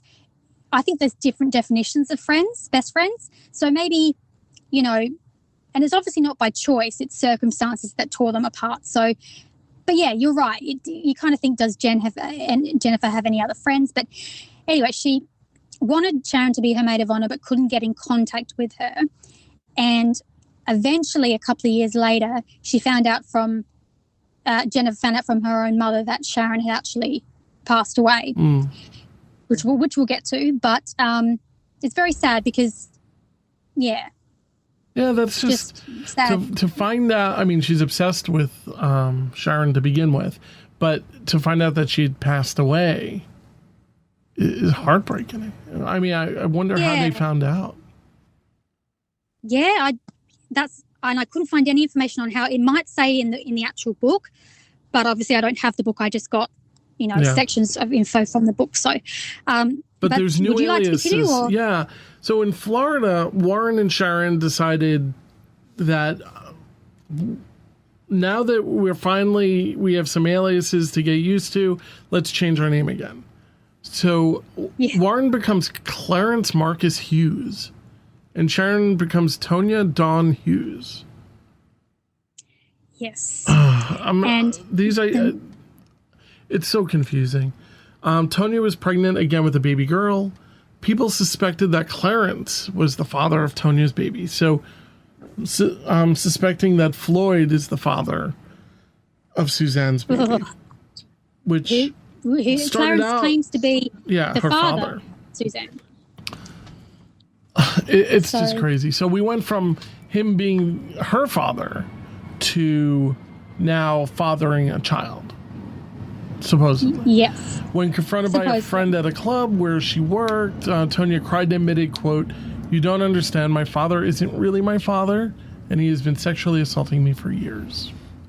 I mean, it doesn't get more clear than that, right? Tonya begged her friend not to say anything to anyone for fear of Clarence. I mean, this guy really did a number on this poor girl. I'm surprised she even happened to admit that. The baby that was born, the baby girl, was eventually given up for adoption. Yeah, and I don't think that they determined who the father really was of the baby girl. I mean, it could have been Clarence, we don't know. But I don't understand why they adopted 2 of the 3 children that she had and why they kept Michael. But anyway, Clarence and Tonya, so a.k.a. Warren and Sharon, a.k.a. Floyd and Suzanne, married in 1989 in New Orleans. How is that possible? I mean, the father marries his daughter. But Clarence and Tonya don't exist. How can they get married? Well, I guess a fake marriage certificate. But I don't know. And in 1989, there are computers. There are records. I mean, I don't know. I just feel like, how does that happen? I mean, maybe they purchased identities? But look how, well, I think every state that he went to was able to get a new license or something, but maybe that's why they went to Louisiana, a brand new state that they hadn't been to, so that they could, so no one would know their other aliases and things like that. But, also Clarence could have married her because she knew too much, and spousal privilege. Yeah, I think that's genius. Past crimes, and you know, he wanted to silence her from talking, and, you know, marrying someone, there's that spousal privilege. So, I mean, but she was that brainwashed anyway. I doubt she really would say anything. And even if she did tell someone, she'd probably swear them to secrecy because she feared him so much. But yeah, I think that's genius that you came up with that. It's kind of it's like a loophole that the wife cannot testify against her husband. Mm-hmm. So he's crazy. not an idiot, even though he acts like one. Why is it so loud outside of my house? I'm sorry. I did hear it that time, but that's all good. It's only faint in the distance, so it's all right. So after the marriage, Tonya began working as an exotic dancer after they settled in Tulsa, Oklahoma, so another new state. The club was called Passions. Ugh. So Tonya was pretty, as we stated before, but like I said, her body appeared mangled from bad plastic surgery. Her boobs were very large and hard. And now you said surprised he didn't push her into porn, but we discovered later he kind of did, yes. Unbelievable. So, but we'll get to that. Tonya was very popular as she was wherever else she went. She made many friends, and this included a woman named Connie. She avoided the drink and drug life, and she actually read books on her break. So again, that just shows, you know, she's still trying to. Yeah, she kept her intellect. Yeah, she's a bright, lovely girl. And now her friends didn't like Clarence, aka Floyd, because they thought that he was too possessive and obsessed with her. What gave it away? He insisted on driving her to work and waiting in the parking lot while she worked, even after he was banned from the club for staring at the girls, especially Tonya. He also made Tonya turn over every penny that she made, and she apparently wanted to leave him, but he threatened her. He would kill her if she tried to leave, which is what any domestic violence situation, what the guy or the girl says to the other one to keep them in check, which is right. So it's either common. They're going to kill you or they're going to kill a loved one. And this is the type of thing, like, you know, if somebody's out there, you know, somebody's in a situation like this, it's so important to encourage them to leave. You know, I mean, I know it probably seems impossible, but well, I think Connie, that her friend was very good, was quite a good friend to have. You know, she tried as best she could with the amount of power that she had, you know, because she obviously didn't have as much control over Tonya as what Clarence had. But I think she was a good friend for Tonya, even though it didn't work out in Tonya's favour. But, you know, Tonya would often come to work with new bruises, which obviously Connie would have seen. Clarence had joined the Fraternal Order of Police, whatever that is. Yeah, I don't really know what that is. I guess just a part of the police, and he told Tonya he could use his connections to track her down if she, you know, managed to leave. So there is that level of, hey, I know I've got connections with the police, you know, we'll find you wherever you go and then you'll be in serious trouble, you know, all those kind of threats and that. The Fraternal Order of Police supports many projects and activities designed to honor America's law enforcement officers. So it's kind of like they work with the police. It's not like maybe they throw fundraisers for the police. Something. Yeah, so they're supportive of law enforcement, but they're not really like a part of it. Yeah, you know, like but maybe maybe they become buddies with a lot of police. Yeah, well, anyway, I think he was full of crap. Yeah, me too. That was just a very, like, you know, unearned threat that just was something that he just said. So now Tonya became close with a nice college student and a customer at the club called Kevin Brown. And they began secretly going out for dinner, which I think's sneaky because it was whilst Floyd waited in the parking lot for her to finish work. It's also shady. I mean, you're dating a guy who goes to a strip club. I mean, it's just... Yeah, but, you know... Anybody's better creepy. than Like, Floyd, maybe he just went there once with a few guys and saw Tonya and really liked her, and she could have been working at a bar or in a hotel or whatever, and he would have maybe come visited her there. Maybe it didn't matter that maybe he wasn't like a big customer, but then again, if he was, no judgment. Yeah, I mean, I'm not judging. It's just none of this seems to be very conventional. And you know what? Maybe conventional doesn't work for everyone. It's fine. Yeah. I think Tonya wanted to be conventional. Obviously, unfortunately, her life with Clarence made that pretty much impossible because he was a psycho. But yeah, as time went on, Kevin decided that he would like to take Tonya and Michael away from Floyd, but Tonya claimed that he would kill them all. He had guns and would be very violent. She reconsidered and started planning her escape from Floyd with Kevin, which is exactly what she needed to do. But yeah, and take little Michael away from that idiot. Yeah, I mean the whole thing is it's so soon after deciding to make this escape on April 30th, 1990, 3 passerbyers found Tonya lying on the side of the highway outside of Oklahoma City. She was violently convulsing. She was rushed to Presbyterian Hospital in Oklahoma City with severe bruises and a large hematoma at the base of her skull. She was mostly unconscious but regained some consciousness, and when she did manage to say something, all she said was "Daddy," which broke my heart. Yeah, because this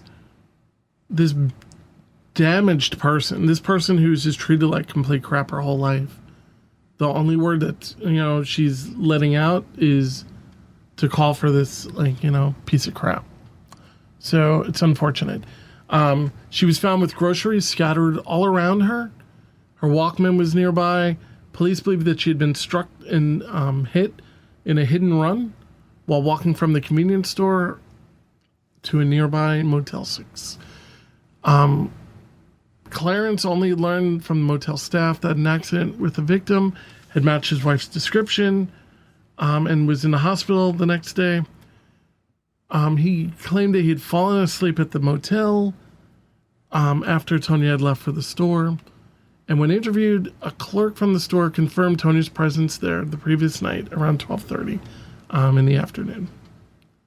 Tonya was in a coma, and hospital staff noticed bruising in various stages of healing all over her body, which, as you point out, is a clear sign of domestic abuse. Clarence came to the hospital and identified his wife and told police that they were staying in the motel because Tonya had a gynecologist appointment in Oklahoma City, but no record of any appointment was ever found. And it's probably just another lie. Yeah.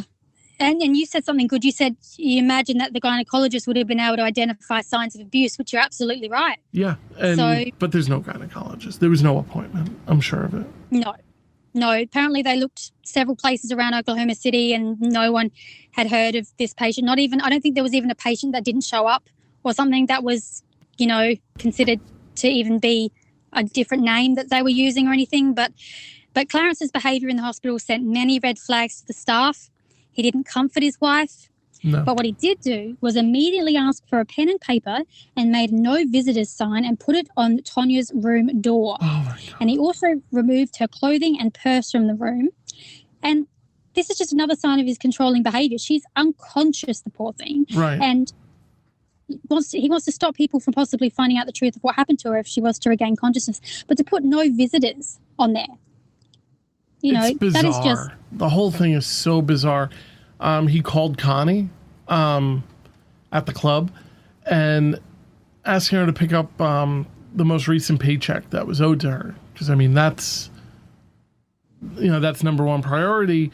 And Connie's like, where's Tonya? And Clarence said that she was in an accident. It was in the hospital, but no visitors are allowed. And Connie, of course, is like, Clarence is definitely involved. I think that this is one of the few things where I don't think he is involved. I think this was a genuine accident. What do you think about that? Look, there's several, I don't know. I go a few ways on it, but basically if it was an accident, it could be a possibility of that because she was walking from the grocery store or from the convenience store back to the motel along a freeway, a very busy freeway at 12:30 at night. No, pitch in the black. afternoon. They don't have. Sorry, it was AM, not PM. Sorry, that was my mistake. Okay.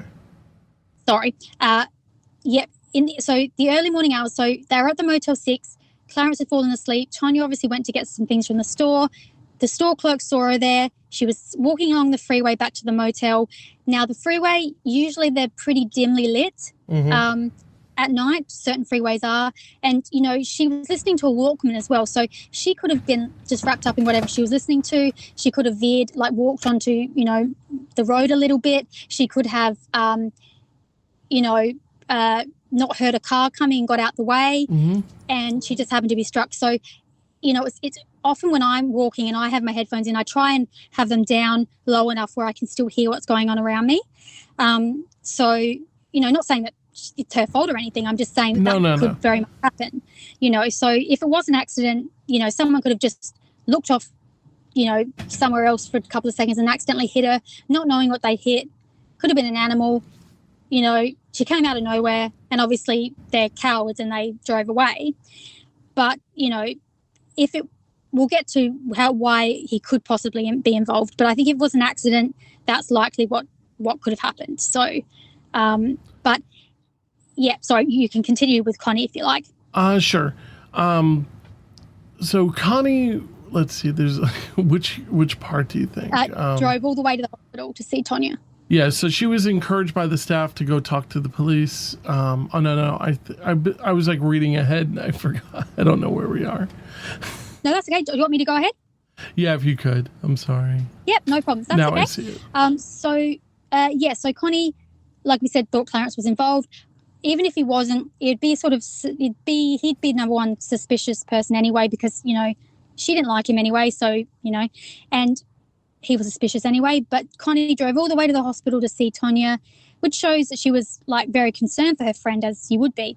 She held Tonya's hand, and the nurse witnessed Tonya responding to Connie by, even though her eyes were closed, she was turning her head towards Connie and squeezing her hand back. Kevin, as in the guy that Tonya was going to be trying to get away from Clarence with, was allowed to see her too, and Tonya responded the same way to him. So it's worth that's noting pretty that crazy, you know. Yeah, and people in comas can do that, and they can also listen to music and bop their feet and stuff like that. They know what they're listening to, so part of their brain is still alive. And now it's worth noting that Tonya showed no such response when Clarence went to visit her. The hospital staff, seeing how well Tonya was responding to them, like Connie and Kevin, would ring them as soon as Clarence left the hospital, telling them they could come visit and try and get Tonya, you know, moving again, which I applaud the staff for doing this, because they were aware enough to know that Clarence was shady and they had what was best for Tonya in mind, you know. And when doctors and nurses suspected Clarence was involved in an injury and stated to Connie that this was no accident. Yeah, I don't know. I just feel like I'm wondering why the nurses didn't. I mean, I wonder if there was anything to report. Yeah. The whole thing is terrible. I like to read the doctor's report. Connie was encouraged by staff to go to the police and explain her concerns. She did and stayed in a nearby hotel. Clarence somehow found out about the visits and screamed at Connie.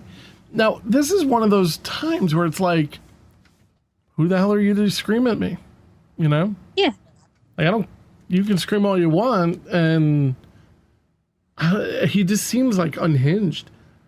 But it's she like, didn't. Well, good on her though. Yeah, I mean, I'm glad that she's doing it. Somebody's standing up for Suzanne. Yeah. And no one could. She couldn't stand up for herself. So he later explained that he and Michael were going to move again. He needed money and asked her if she wanted to buy the items in their trailer home, which is like, what, after screaming at her, do you want to buy all the stuff? Yeah, that's going to make her want to buy things. Yeah. Clarence visited Tonya only once with 2-year-old Michael. The nurse reported to Connie that Michael was distant, quiet, and emotionless towards his mother's condition and smelled of urine. So, as you point out, I mean, he's clearly not being looked after. Now, I would imagine nowadays, they wouldn't be able to leave the hospital. Oh, yeah. You know, the nurse asked Connie to contact Child Protective Services, and Connie did. But it would have been more if it was a nurse doing it, I feel. Oh, definitely. But maybe because Michael wasn't a patient, maybe they couldn't do that. I think when you see a kid that's clearly being neglected, it's almost like their responsibility to report it. So Well, I'm just surprised. Maybe they were afraid of Floyd. It's possible. Yeah, well, I would be. Certainly, I am. And the guy's, unfortunately, spoiler alert, the guy's still alive. Ugh, someone just beat him to death already. Yeah, slowly. Don't quote me on that. Connie had to go back to Tulsa eventually and left her contact details with the hospital staff. They called soon after to let her know that Tonia's condition had suddenly worsened and that she was on life support.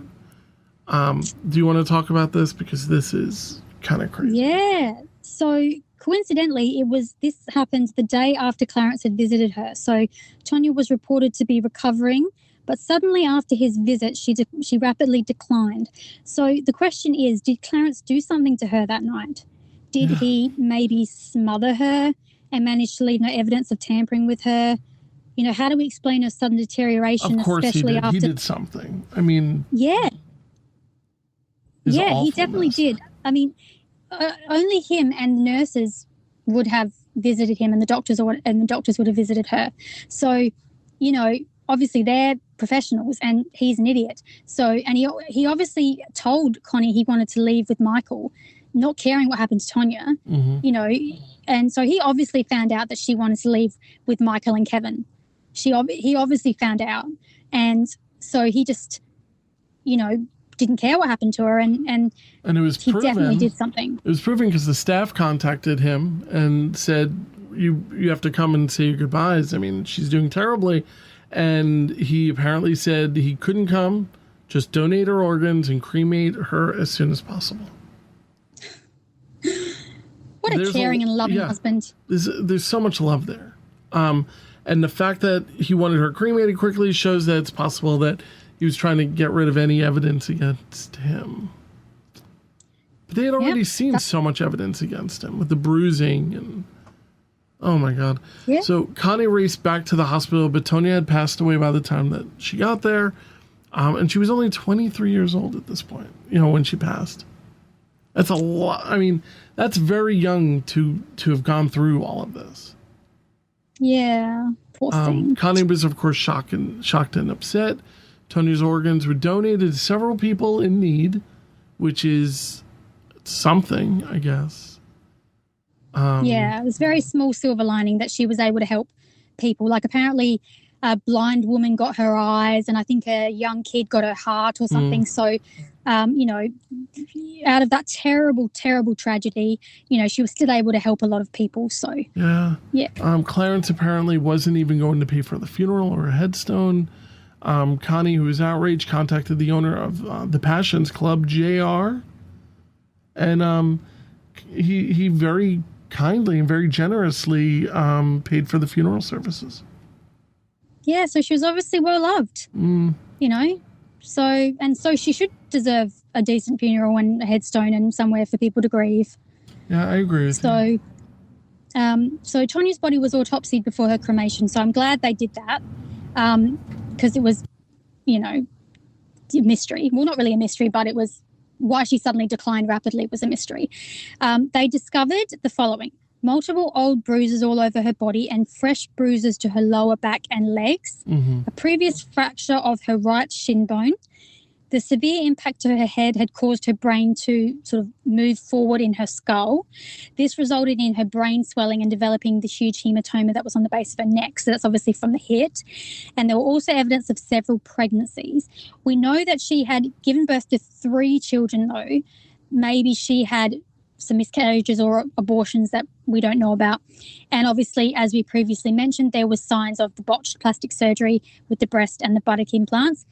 The cause of death for Tonia Hughes, aka, Susan, was determined to be blunt force trauma to the head, possibly by the hit and run or a heavy object. The police ruled her death a homicide. And you said something interesting. You said you're surprised that it wasn't vehicular manslaughter, which, definitely. I mean, maybe it was homicide. Sorry, maybe it was homicide, also known as, by homicide by vehicular reasons. I was thinking about that, and I wonder if you need a person. I wonder if you need to have an actual person in order to call it vehicular manslaughter.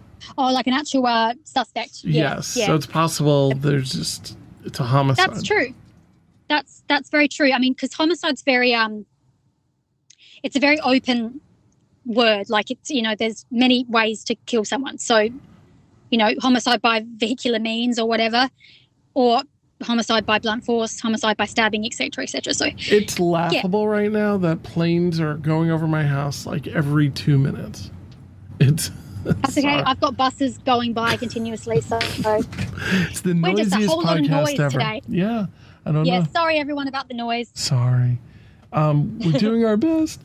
But Clarence contacted the Department of Human Services on May 1st, and he explained that his wife had just died, and he needed them to take Michael for a week. Now, this is crazy, because as you point out, he must be a complete moron. Yeah. I mean, to bring Michael, who's a kid who's been abused, and leave him there for a week. I mean, what does he think's going to happen? They're going to see he's neglected. Oh, absolutely. And you don't just say, oh, here, take someone you don't say to the Department of Human Services, oh, I just need you to take him for a week. I'll be back and everything will be fine. Pictures. Yeah.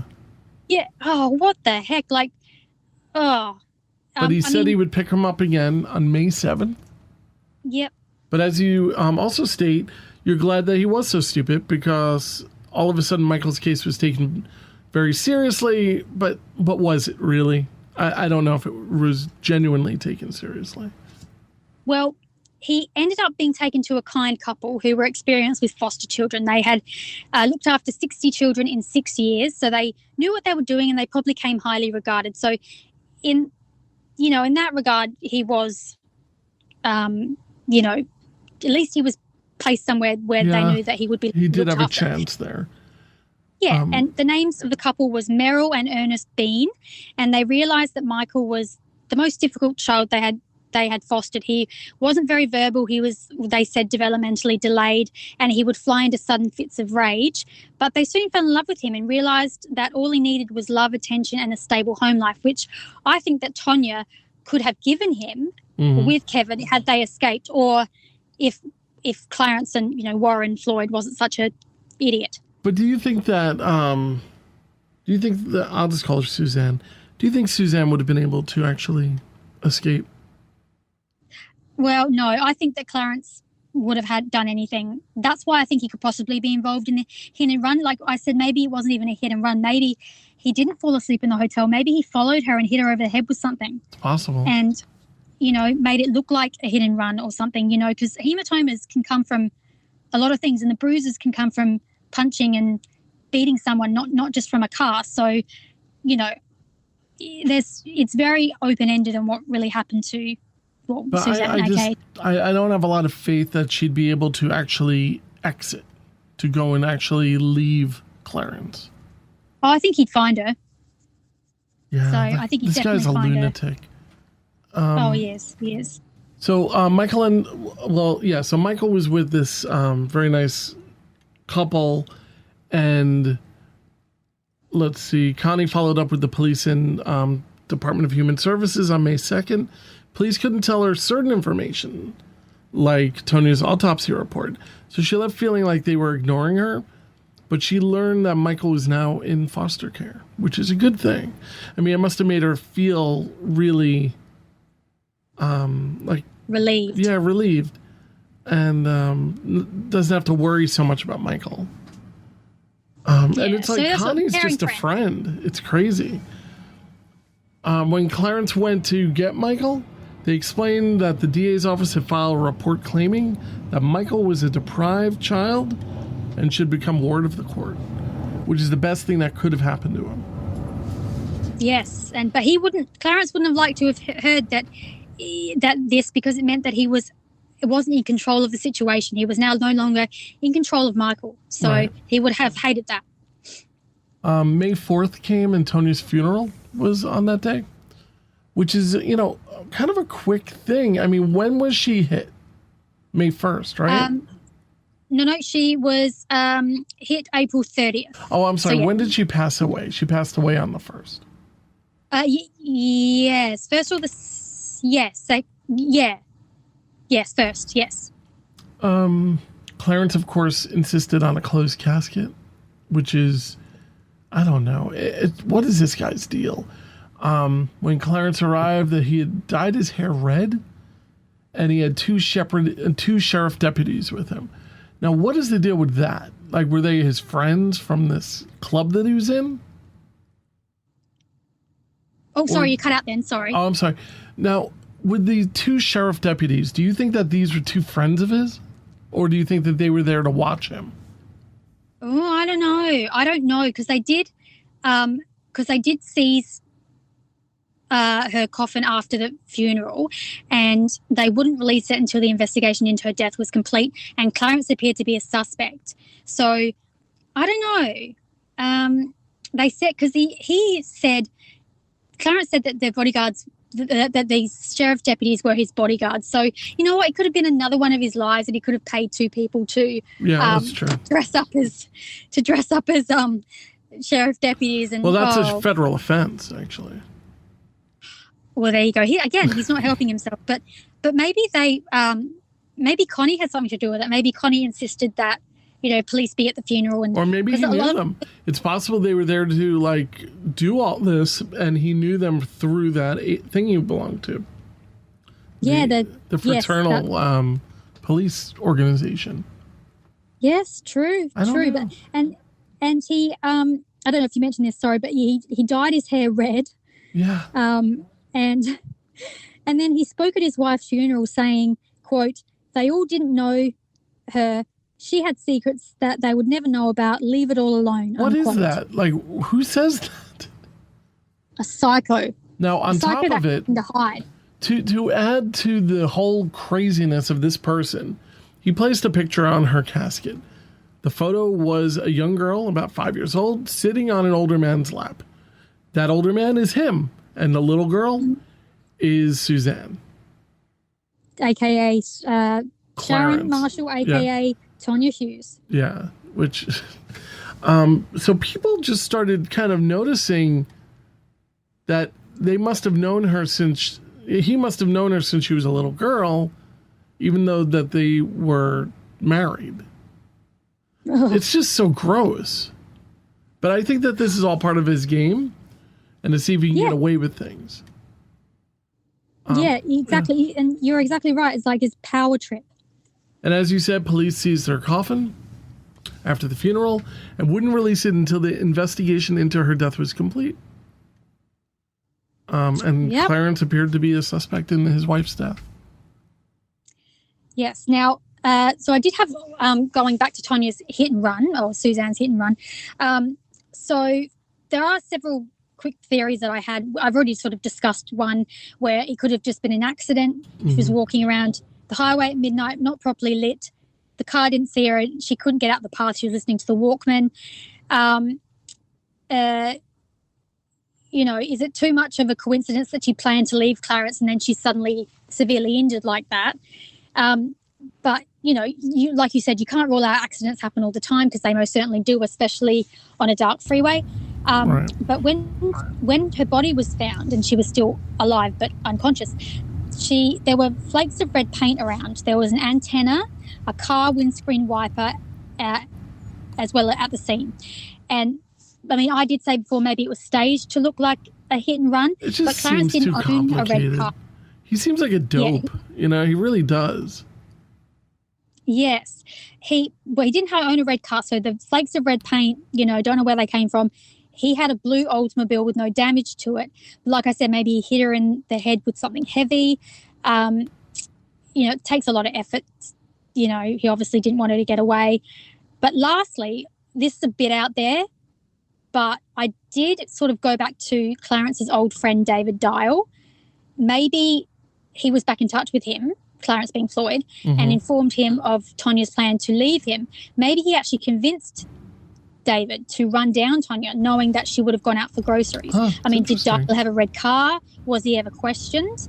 I mean, I wouldn't put it past a psycho like Clarence to organise something like that. Do you think Dial is stupid enough to get screwed over by this guy twice? At least? I don't know. I think he was probably a big burly guy, but I think he was a bit of an idiot. Yeah. You know, he might have been Clarence or Floyd's bitch in prison, and totally, you know, posted his bail and then got gypped. You know, some people never change. But Clarence also had a life insurance policy for $80,000, and he could have said, like, I'll give you $10,000 to do this. Yeah. And, you know, there's not really, with Floyd, having different alias and Sharon having different aliases, it would take a lot for police to link David Dial to him, you know, because... Or anyone. I mean, he could have just hired a rando. He could have hired a random, but he doesn't know the random wouldn't go to police, take the money and go to the police. So, you know, there is that. But, you know, money's a big motive. Yeah. So, and so this is interesting. Yeah. When he tried to claim the life insurance policy, by the way, it was on the day of Tonya's funeral. Oh, my God. So completely grieving. He initially gave 2 wrong social security numbers and both were invalid. He claimed he mixed up the numbers because he was so upset about his wife's death. Yeah, okay. And sure. Clarence then gave a social security number that flagged him immediately as Franklin DeLano Floyd, a wanted fugitive. He'd been on the run since 1973 and now we're up to 1990. So 17 long years. What I don't get is this whole thing is so stupid. What I don't get is this is total meth head behavior. Like giving the wrong social security numbers. I mean, all right, so social security number is how many digits? 10 digits? I forget what it is. But it's one of those numbers that you just kind of memorize. So he has so many of them, he doesn't know which one that he's giving.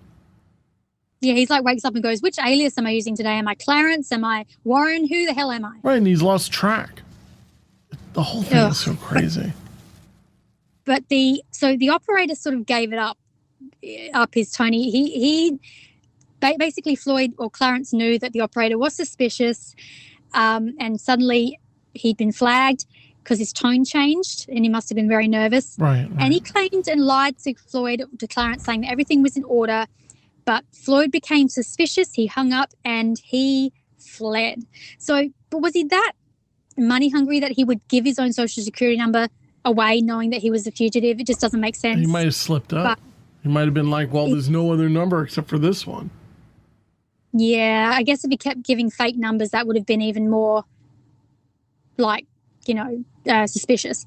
But the U.S. Marshal's office was contacted and they figured Floyd was probably armed and dangerous. That's a good way of thinking.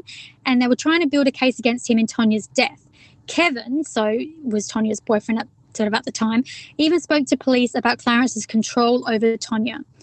I mean, I said, while I don't think that Tonya told Kevin about being kidnapped as a child, she probably told him about her years of on some abuse. level, sure. Yeah. She also lied, saying that Clarence used to live down the road from her as a child and that's how they met. She probably didn't want to reveal too much for fear that Kevin wouldn't believe her, or for fear of Clarence. Yeah, or it would have been like, what am I getting involved in? This is crazy. Yeah. But he obviously probably embarrassed, you know? Tonya a lot. Yeah, she probably was embarrassed. That's right. So, but yeah, another part of the backstory for Sharon, police looked at Floyd's phone records and tracked down a man named Greg Higgs.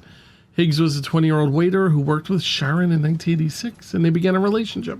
In the fall of 1987, she suddenly appeared, and Higgs never saw her again. Yes. So yeah, I'm not really following that. So basically, well, there was a big story on it, so I kind of shortened it. Basically, they met at a hotel that Sharon was working at, and he was a waiter, and I think she was a hostess. And basically, they did date for like a year or something, and she disappeared a few times and always came back. And then the last time she disappeared for good, and he never saw her again. Mm-hmm. And obviously they'd moved. And they obviously were developing quite a serious relationship. Greg really did care about her and did really love her. And so maybe Floyd obviously didn't like the fact that the relationship was becoming more serious, so he moved them. But after Tonya died, Floyd contacted Greg Higgs, and told him about her death and told him that Michael was Higgs' son. Crazy. And Higgs agreed. Imagine getting that phone call. Yeah, it would be very life-changing because he would have had no idea. This is years later. This is like 3 or 4 years later. Higgs agreed to look after Michael temporarily, and Floyd said he would call back to make arrangements, but he never called back. I like how Higgs is like, I'll look after him for a little while. I mean, he's my son after all. Yeah, I mean, maybe he was legit, and maybe he he was shocked, but he did have like a reasonable life where he could look after a child for a while or whatever. But how, you don't even know this man that's calling. It could be a prank. Yeah, like the whole thing is so crazy. But yeah, as you said, he never calls back. Of course, it's just another one of his crazy ideas. But you're saying you think that that's who Michael's biological father was. But we have no idea, do we? I mean, do we ever find out who Michael's bio dad is? No, I don't think so. Most people think it's this Greg Higgs, though. But I don't think we ever found out who his actual biological father was. But people know it's definitely not Floyd, which we get to. So Connie, which was Tonya's friend, and JR, the owner of Passions Club, tried to find any of Tonya's relatives, so maybe that Michael could be placed under their care or to tell them about Tonya's death. They learned that Tonya's maiden name was Tadlock and soon tracked down her mother via phone.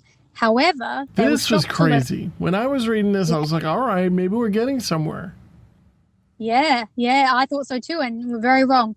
They were shocked to learn that the mother they were talking to had a daughter named Tonya Tadlock, but she'd actually died 2 decades ago as an infant from pneumonia.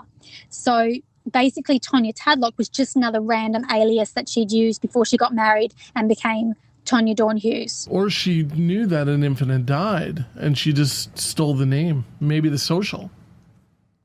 Well, yes, but you know what? I don't reckon that would have been her. That would have been Clarence doing that. Yeah, that's what I mean. Yeah. Yeah, that's just ridiculous. Dark. But meanwhile, Michael was still living with Meryl and Ernest Bean, and he was making really good progress. And they had him enrolled in school. And in 1994, they began adoption proceedings. So he would have been around 5 or 6 by this point. 6 weeks after Floyd fled Oklahoma, he was arrested on a parole violation in Georgia. And surprise, surprise, he was going under a new name, Trenton B. Davis. Dude, how does this guy keep track of all this? I don't know. But he contacted Human Services in Oklahoma, claiming he was going to change his life around and wanted Michael back after he was paroled. And he even hired a lawyer to plead his case. How was a pedophile even allowed access to a child? It's America. I don't know. It's insane to me. I mean, he was actually allowed to have supervised visits with Michael. It's disgusting. He was at the time acknowledged as Michael's father. And Michael was probably traumatized by Floyd and didn't understand what was going on. He was living with Meryl and Ernest Bean. All of a sudden, he's got to be taken somewhere to meet this crazy guy who claims to be his father. It's... it's so gross. The fact that our legal system, my legal system, failed these people. Well, failed Michael. It's disgusting. As part of the adoption process, Michael's DNA was compared to Floyd's to establish paternity. And although Floyd resisted for an entire year, it was discovered that at that time, it was discovered that Floyd was not Michael's bio dad. And as you point out, big surprise, right? His parental rights were immediately terminated, which is great news. I'm like, all right, this is great. Floyd was then released from jail later on. He'd done some more time. And he attempted to regain custody of Michael. And oddly enough, he was even able to collect Tonya's life insurance under a totally false name. I don't understand. I don't understand how that was even allowed. How's that possible? I don't get it. Floyd's visitation rights were somehow restored, as his lawyer argued that his rights were violated when he was made to do a paternity test. What rights? You're not the father. Exactly. Like, I don't understand what rights you have if you were not related to this kid. Yeah. And he wasn't even like, oh, it was ridiculous. And he even tried to charge Meryl and Ernest with child abuse against Michael when they were well known to be wonderful adoptive, foster parents. So he obviously had no case there. It's bizarre to me. It's like this guy just, he screws with everybody that he comes across. Floyd got a job as an apartment maintenance man and had another psychiatric assessment, which he passed. Because he knows how to. Right, because he's a sociopath. Carrie Box was a young woman in her mid-20s. She was living in one of the apartments, and this story blew me away. She was living in one of the apartments where Floyd worked as a maintenance man. One day, she came home to find Floyd in her apartment, holding her underwear and a knife. Now, what would you do? Get the hell out of there. Right. He attacked her, and she cut her hand in the struggle. Luckily, her boyfriend was close behind her and chased Floyd down and held him until police arrived. I would only hope that he's like punching him as hard as he possibly can at this point. Floyd hasn't changed, how does he, and you're asking, how does he keep getting away with these crimes? And he just does. He does a little bit of jail, he's out. Oh, it's just ridiculous. But Floyd was arrested and charged with aggravated assault. We learn later he had a master key to everyone's apartment. So he probably was just kind of going door to door. Ooh, going into women's places and sniffing their undies. Yeah, and men. I mean, this guy, he just, I don't think he had much of a, he just wanted to violate people's privacy and be a pervert. He was taken to a halfway house. Enough of the halfway houses in this guy. I know. And he lost his job, but found another one as a painter. Why isn't he in jail? I don't know. Oh my God, you know what? As a painter. I feel as though if I broke into someone's apartment, right, and I was holding there with a knife in your panties, and I attacked you, I would be in jail. That's what I think. Yeah, especially after again, they don't know his previous things, but honestly, that's why I kept changing his name, because he kept making an ass of himself, putting these people in, horrible situations, traumatizing them for life, somehow getting away with it, just buggering off to another state and changing his name. And he thinks that that's going to fix everything. It's just, but luckily, Floyd knew that the chances of him now getting custody of Michael were slim to none, which it should just be none anyway, on the basis of his long criminal record and the fact that he had no biological relation. His request was denied. Thank God. But he would have been so angry because he lost control that he decided he was going to get Michael no matter what. And look at this picture of Michael. Oh, my God. Looks so sweet. Yeah, he does. Such a sweet little boy. And he was, born... so Michael Anthony Hughes, born March 21st, 1988. So he was living in Oklahoma, like I said, with the Beans. And he was, 6-year-old Caucasian male with brown hair and brown eyes. He had a scar on his forehead and 2 permanent crooked bottom teeth that were new when he vanished, which was September 12th, 1994. You can go ahead and explain what happened to poor Michael. All right. So where do you think I should just go? Should I just go to what happened to him, or? Yeah, just go to the details of that September day. Yeah, I was just kind of caught up in this. I was thinking he would have been in his mid-30s now. Well, what year were you born? If you don't, you don't have to disclose it. So he would be 34. Yeah. So, it would have been a grown man with possibly a family. And who knows? Yeah. Or just, he would have just been an adult. But he attended first grade at Indian Meridian Elementary School in Oklahoma City, in a suburb of Choctaw. On September 12th of 1994, Floyd came claiming to be his father. He entered the school and went to the principal.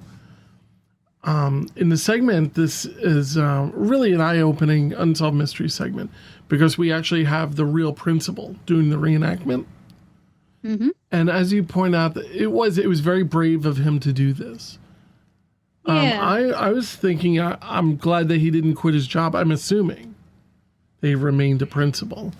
But he pulled out, Floyd pulls out a gun and he forced James to take him to Michael's classroom. And what would you do in this situation if you're the principal? I'm curious. If someone's waving a gun at me, I would just have to do what I can. Yeah. I mean, back then there really wasn't a panic button. You know, there was probably no one around because it was during class. There would be no one walking the hallways that he could probably try and alert that he was in danger. But, if there's a gun pushed in your back, what can you do? Yeah, I mean, you don't know what this guy's going to do. He might shoot a bunch of kids. He forced both of them after he got Michael, he forced both of them into the principal's pickup truck and ordered him to drive into the country. They ended up in a wooded area. He handcuffed James to a tree, which is what we get a reenactment of. It is good that he didn't hurt the principal, right? Yes. But I really wish we knew how Michael was responding to all of this. Was he crying? Was he screaming? Was he just sitting there like, this is the asshole who keeps ruining my life?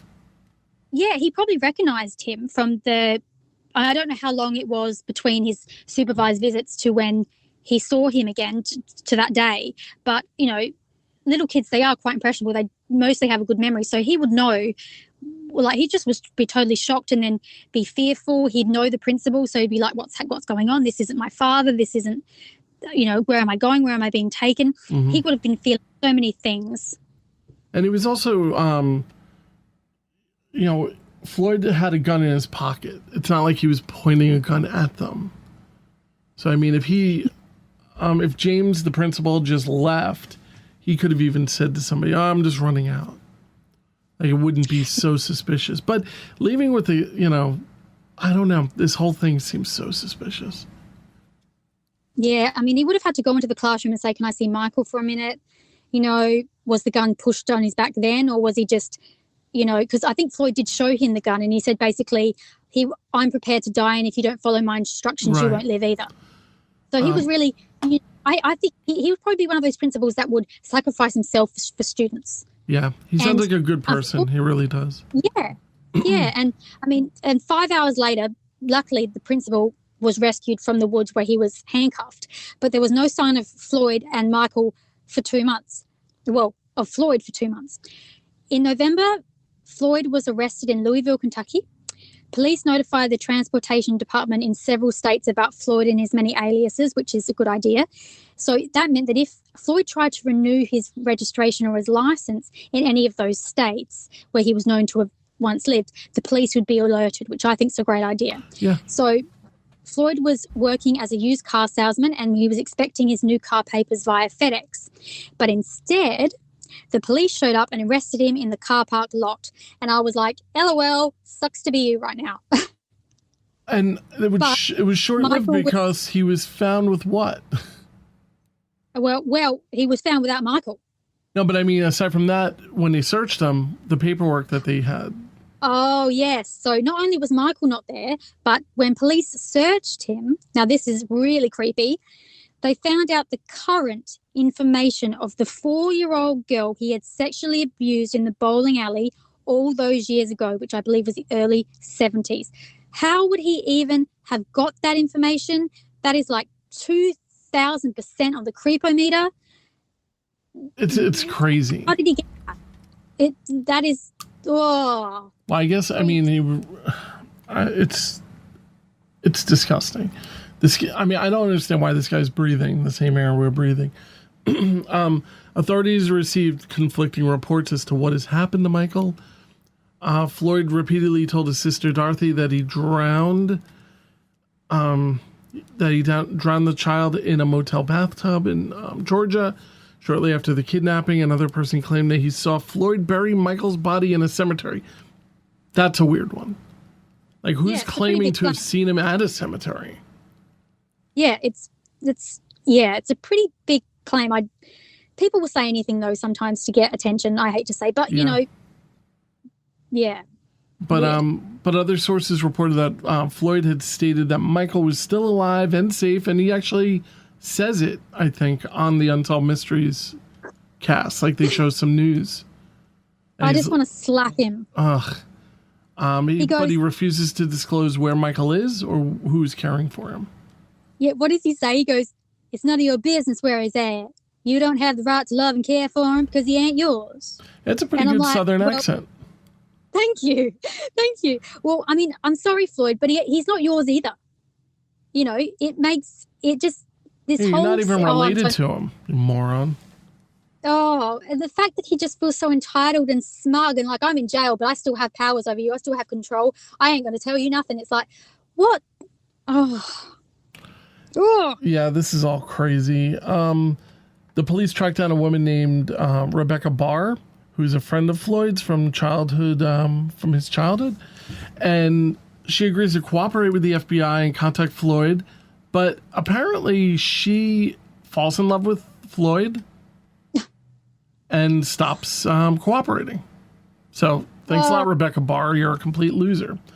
In April of 1995, a judge found Floyd guilty of Michael's kidnapping and was sentenced to 52 years, which is great.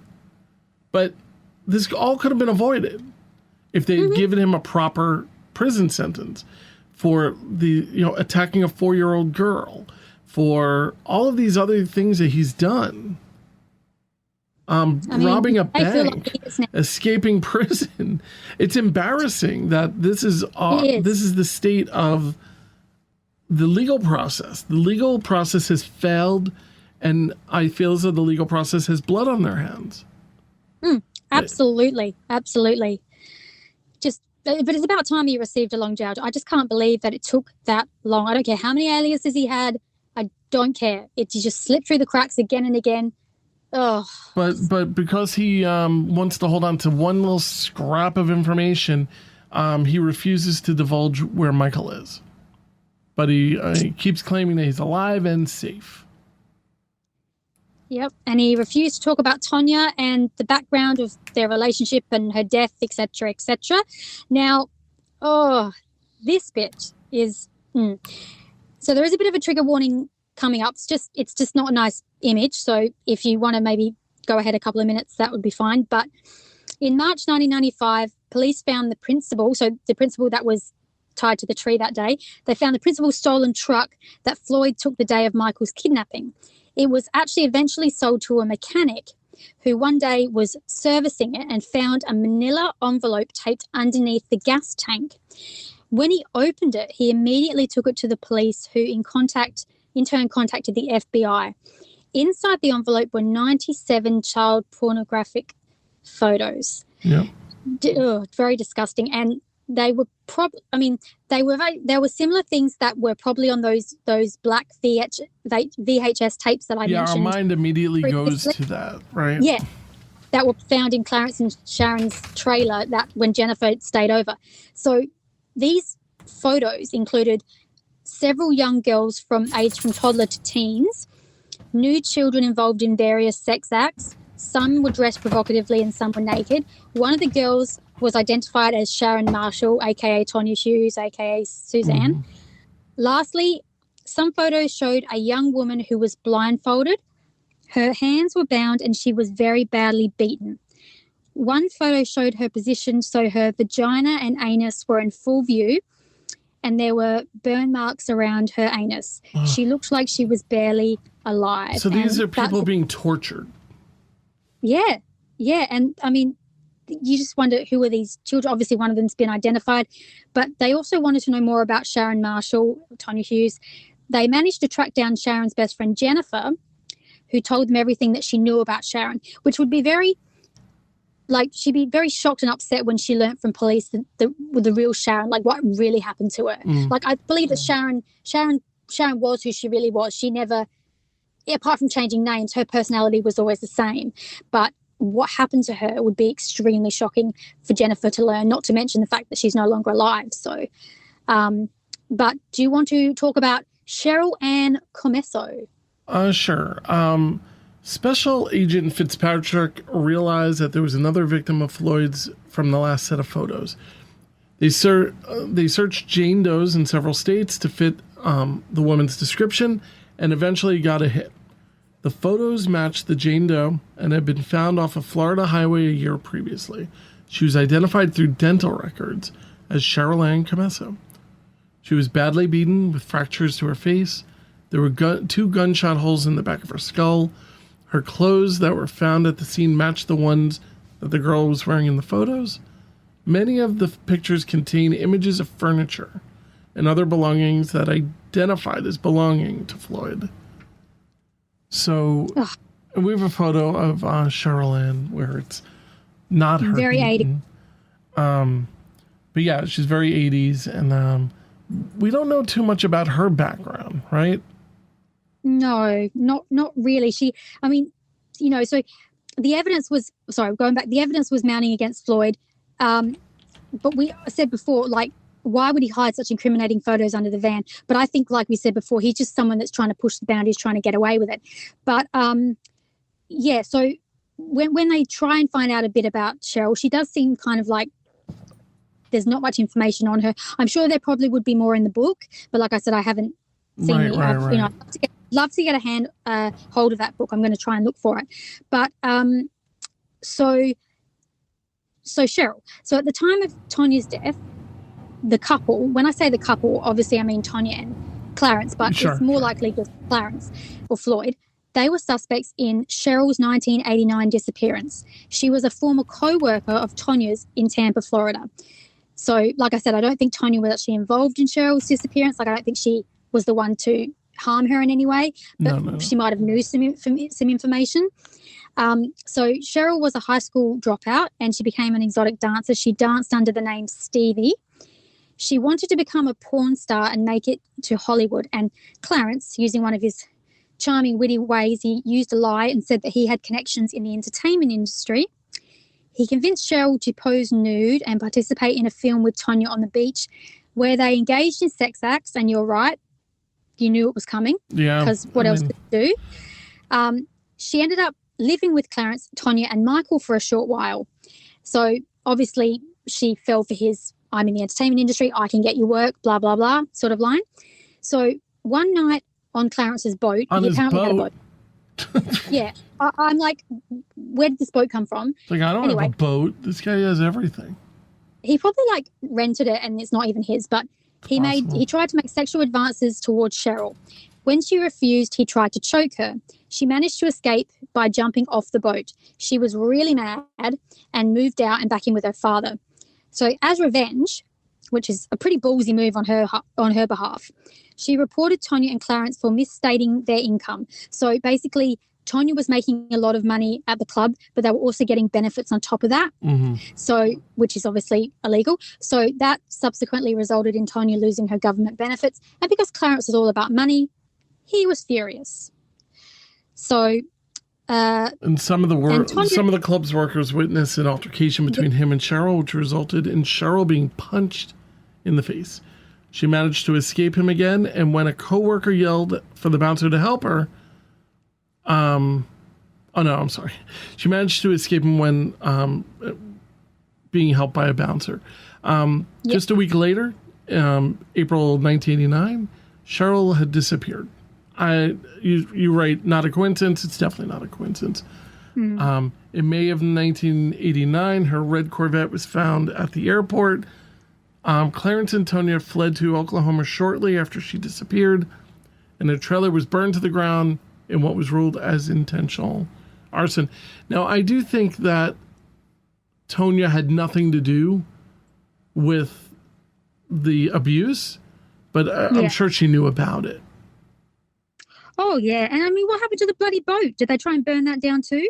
Maybe he did rent it. Oh, God. And he was accused of insurance fraud. So that's another blimmin' reason to flee. In 1997, Floyd was charged with Cheryl's murder.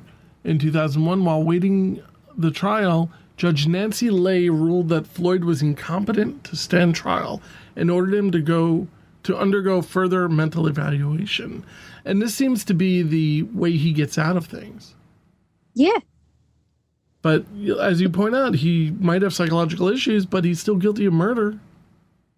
I think he has issues, but he knew what he was doing. He's completely competent. Yeah. Floyd fought against it, saying that he was competent. Several months later, the judge reversed her previous ruling and ordered him to stand trial. Good. In 2002, he was convicted and sentenced to death for her murder, which in this country does not mean death. It just means life. You get to live. Yeah. He's now awaiting execution. Right now, he's alive. Someone just end it. Seriously, it's like this guy's like a waste of space. Oh, and aren't you paying money to keep him in jail? Yeah, I'm sure quite a bit. Yeah. Just crap. But we do have some further investigation, which I uncovered. I didn't uncover, but through my internet sources I did. The true story of Suzanne Davis, a.k.a. Sharon Marshall, a.k.a. Tonya Hughes. So we know that Floyd had raised Tonya Hughes as his daughter, who was called Suzanne, since her early childhood around age 5. But police did DNA testing to determine her paternity, and it was uncovered that she was not Floyd's biological daughter, which we already kind of guessed.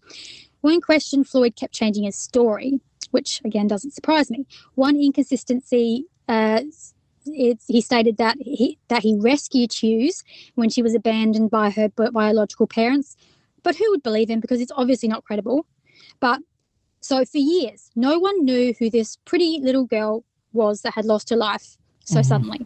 But in October 2014, Tonya Hughes was positively identified as Suzanne Marie Savakis. So she was the eldest daughter of Sandy Chipman. If you remember Sandy from before. All the way back when he was Brandon Davies. Floyd was Brandon Davies and married Sandy. She went to jail for a month for check fraud, and he disappeared with her children. Suzanne was the eldest daughter of Sandy, and she disappeared with Floyd, her stepfather, in 1975. The DNA matched Sandy to Hughes. And it was recently mentioned that Sandy tried to file kidnapping charges but was told Floyd had the right to take the children. But now she's been identified. She's Susan Savakis, and it's good to finally put a name to her pretty face. Yeah. So it's a tough one. This whole thing is I found a couple different images. I put them on the bottom of the notes. Where I found a little picture of Michael, and then a picture. And she was so pretty. She seems like such a nice girl. And then he was such a sweet little boy. Yep. So now we sort of find out what happened to Michael, but not really. Do you want to go into that? Yes. Let's. In September of 2014, FBI agents re-interviewed Floyd. He finally confessed to killing Michael, claiming that it occurred on the day of the abduction. He claimed that while driving to Dallas in Texas, he became annoyed at Michael's behavior, which is like he's a kid. Floyd shot poor Michael in the back of the head twice, killing him. You add that Michael was crying, saying he wanted to go home, and when Floyd asked him if he loved him, Michael said he didn't, which he didn't. This would have infuriated Floyd. He realized he had lost control over Michael, and he had to teach him a lesson. On the day of the abduction, a witness called the police and described a suspicious man with a young boy at an Oklahoma interstate rest area near the Texas border. That it fit with Floyd's confession. He claimed that he had buried Michael near the same interstate. A search of the area yielded... I can't even talk. A search of the area yielded no results. Police suspect that wild hogs, who were known to be in that area, may have eaten Michael's remains. Or he didn't bury him there. Or that, yes. But it's very sad that there's no body. It's heartbreaking. Yes, and his soon-to-be adoptive parents, that foster parents, Meryl and Ernest Bean have stated that the confession has given them some sort of closure, even though they don't have his body. But officially, Michael's case is now closed. Obviously, he's not alive, not with us anymore, which is tragic. I just wish that we knew what happened to him. Not that it would make the outcome any different, but I just hope that he didn't suffer for long, the poor thing. No, so. Hopefully it went quickly, because this guy's just a friggin' monster. And should we just talk about the missing brother? Yeah, I think it's interesting. So Susan Savakis' missing brother in 2019, youngest, a man. I think, right? So what was that? Sorry. Was he the youngest? Yes, he was the youngest and the only boy out of the 4 kids of Sandy Chipman. So in 2019, a man named Philip Steve Patterson, he also used to go by Stevie, he came forward believing that he was Susan's missing brother, Philip Brandenburg. His adoptive mother knew Sandy and claimed that she adopted him through Sandy and Floyd. But I doubt that Sandy knew that Philip was going to be adopted out because he was in jail. She was in jail. But she also claims that his name at birth was Philip Stephen Brandenburg. In 2020, so only a couple of years ago, DNA testing confirmed that the man is indeed Suzanne's half-brother, Philip. So that's good. Another mystery was solved, even though it was years later. His other siblings that are alive, Alison and Amy, were apparently told by their mother, Sandy, that Philip was dead. She probably believed that was true at the time. So she must have thought that Suzanne was dead too. She didn't know what happened to them. Brandon, aka Floyd, was obviously dangerous and unpredictable. So who knew? Yeah. And then Tonia's daughter, who we mentioned earlier, who was given up for adoption, was also tracked down. Her name is Megan. She's very pretty and successful. She's a college graduate. And everything that Tonya wanted to be, maybe she is accomplishing. The family had a ceremony at Tonia's headstone in Tulsa, and her daughter, Megan, was pregnant at the time. She planned to call her baby Michael after the brother she never had the opportunity to know. It's very sad. Sad but touching tribute. Yes.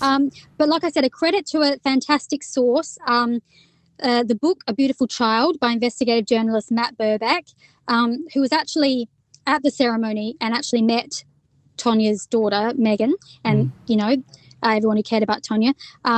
So that's a very informative and well-written book. It brought worldwide interest to the case, especially in finding Sharon's true identity, and it eventually led to the National Center for Missing and Exploited Children and the FBI to review the case in 2011, which meant that there was, luckily, a lot of updates and so much more was found out and, an end to some of the stories. Now, as of present day, 2022, Franklin DeLano Floyd is still on death row and is suspected in a few other crimes, including murder. But he's on death row. I don't. Is this in Oklahoma? He is currently I can tell you, he is imprisoned at the Union Correctional Institution in Florida. So does Florida have a death penalty? Yes. So what are they waiting for? I don't know. Exactly. Make it the most gruesome one possible. What's the most gruesome way? Like stoning? Stoning sounds good. Drown him for free. It's. I think that. Well, do what he did. Whatever he did to Michael, let him do that to him. This whole thing, I don't understand why people go on death row forever. Yeah, it's. Well, it's like here. We don't have the death penalty here. I think it was abolished in 1967. And look, I don't want to. My opinion is that some people. Okay, I'm going to say my opinion, and it's can be different to other people's. I'm not pushing on anyone, but my opinion is that sometimes people just don't deserve to live for some things that they do. Now, I know people will disagree with that, and that's okay. You're more than entitled to your opinion. Absolutely, I'm not trying to cause a stir, but I just think that this Floyd guy might be one of those people. I mean, clearly right never up there going with to be Snowtown, the Snowtown killers. There are some people who don't deserve to live anymore, and people are like, well, they to live with their crime, and that's what they deserve to think about it every day. No, I don't think so. No, I don't. You know what? I think he's that smug that he doesn't really care. And I don't think he cares. And that's the way we should treat it. Michael. He shouldn't. It shouldn't be publicized. I mean, it shouldn't be a spectacle. It should just be kill him. Yeah. I mean, people have been killed for a lot less. Yeah. He's responsible for killing people for nothing. Yeah. So, but that book, I really, really want to get, see if I can get a copy of that, because that was very, very interesting. But yes, well, that is the story. Thank you so much for doing an incredible amount of research. It's a very eye-opening case. We took a 10-minute Unsolved Mysteries segment and turned it into nearly 2.5 hours. So wow. Well, there was so much information. Like I said, once I started, I couldn't stop. There was just, you sort of couldn't skip anything. I don't think we did. I think it's all here. And go us. And Laura, thank you so much for getting together tonight. I really appreciate it. Thank you for going out of your way and being in your car this whole time. Oh, that's all right. The things we do for this amazing podcast, please listen. Follow us on Instagram, Unsolved Mysteries Rewind, and also on Facebook. You get updates on when the new episodes are going to be posted. There's actually one recently that's just been up today or yesterday. So listen to that, and thanks for supporting us. Yeah, check out stillunsolved.com. That's the web address. Yes. Tonight we have been confronted with an entire catalog of unexplained and unsolved events. Tune in next time as Unsolved Mysteries Rewind discusses another collection of unsolved mysteries. Until then, we can only look and wonder.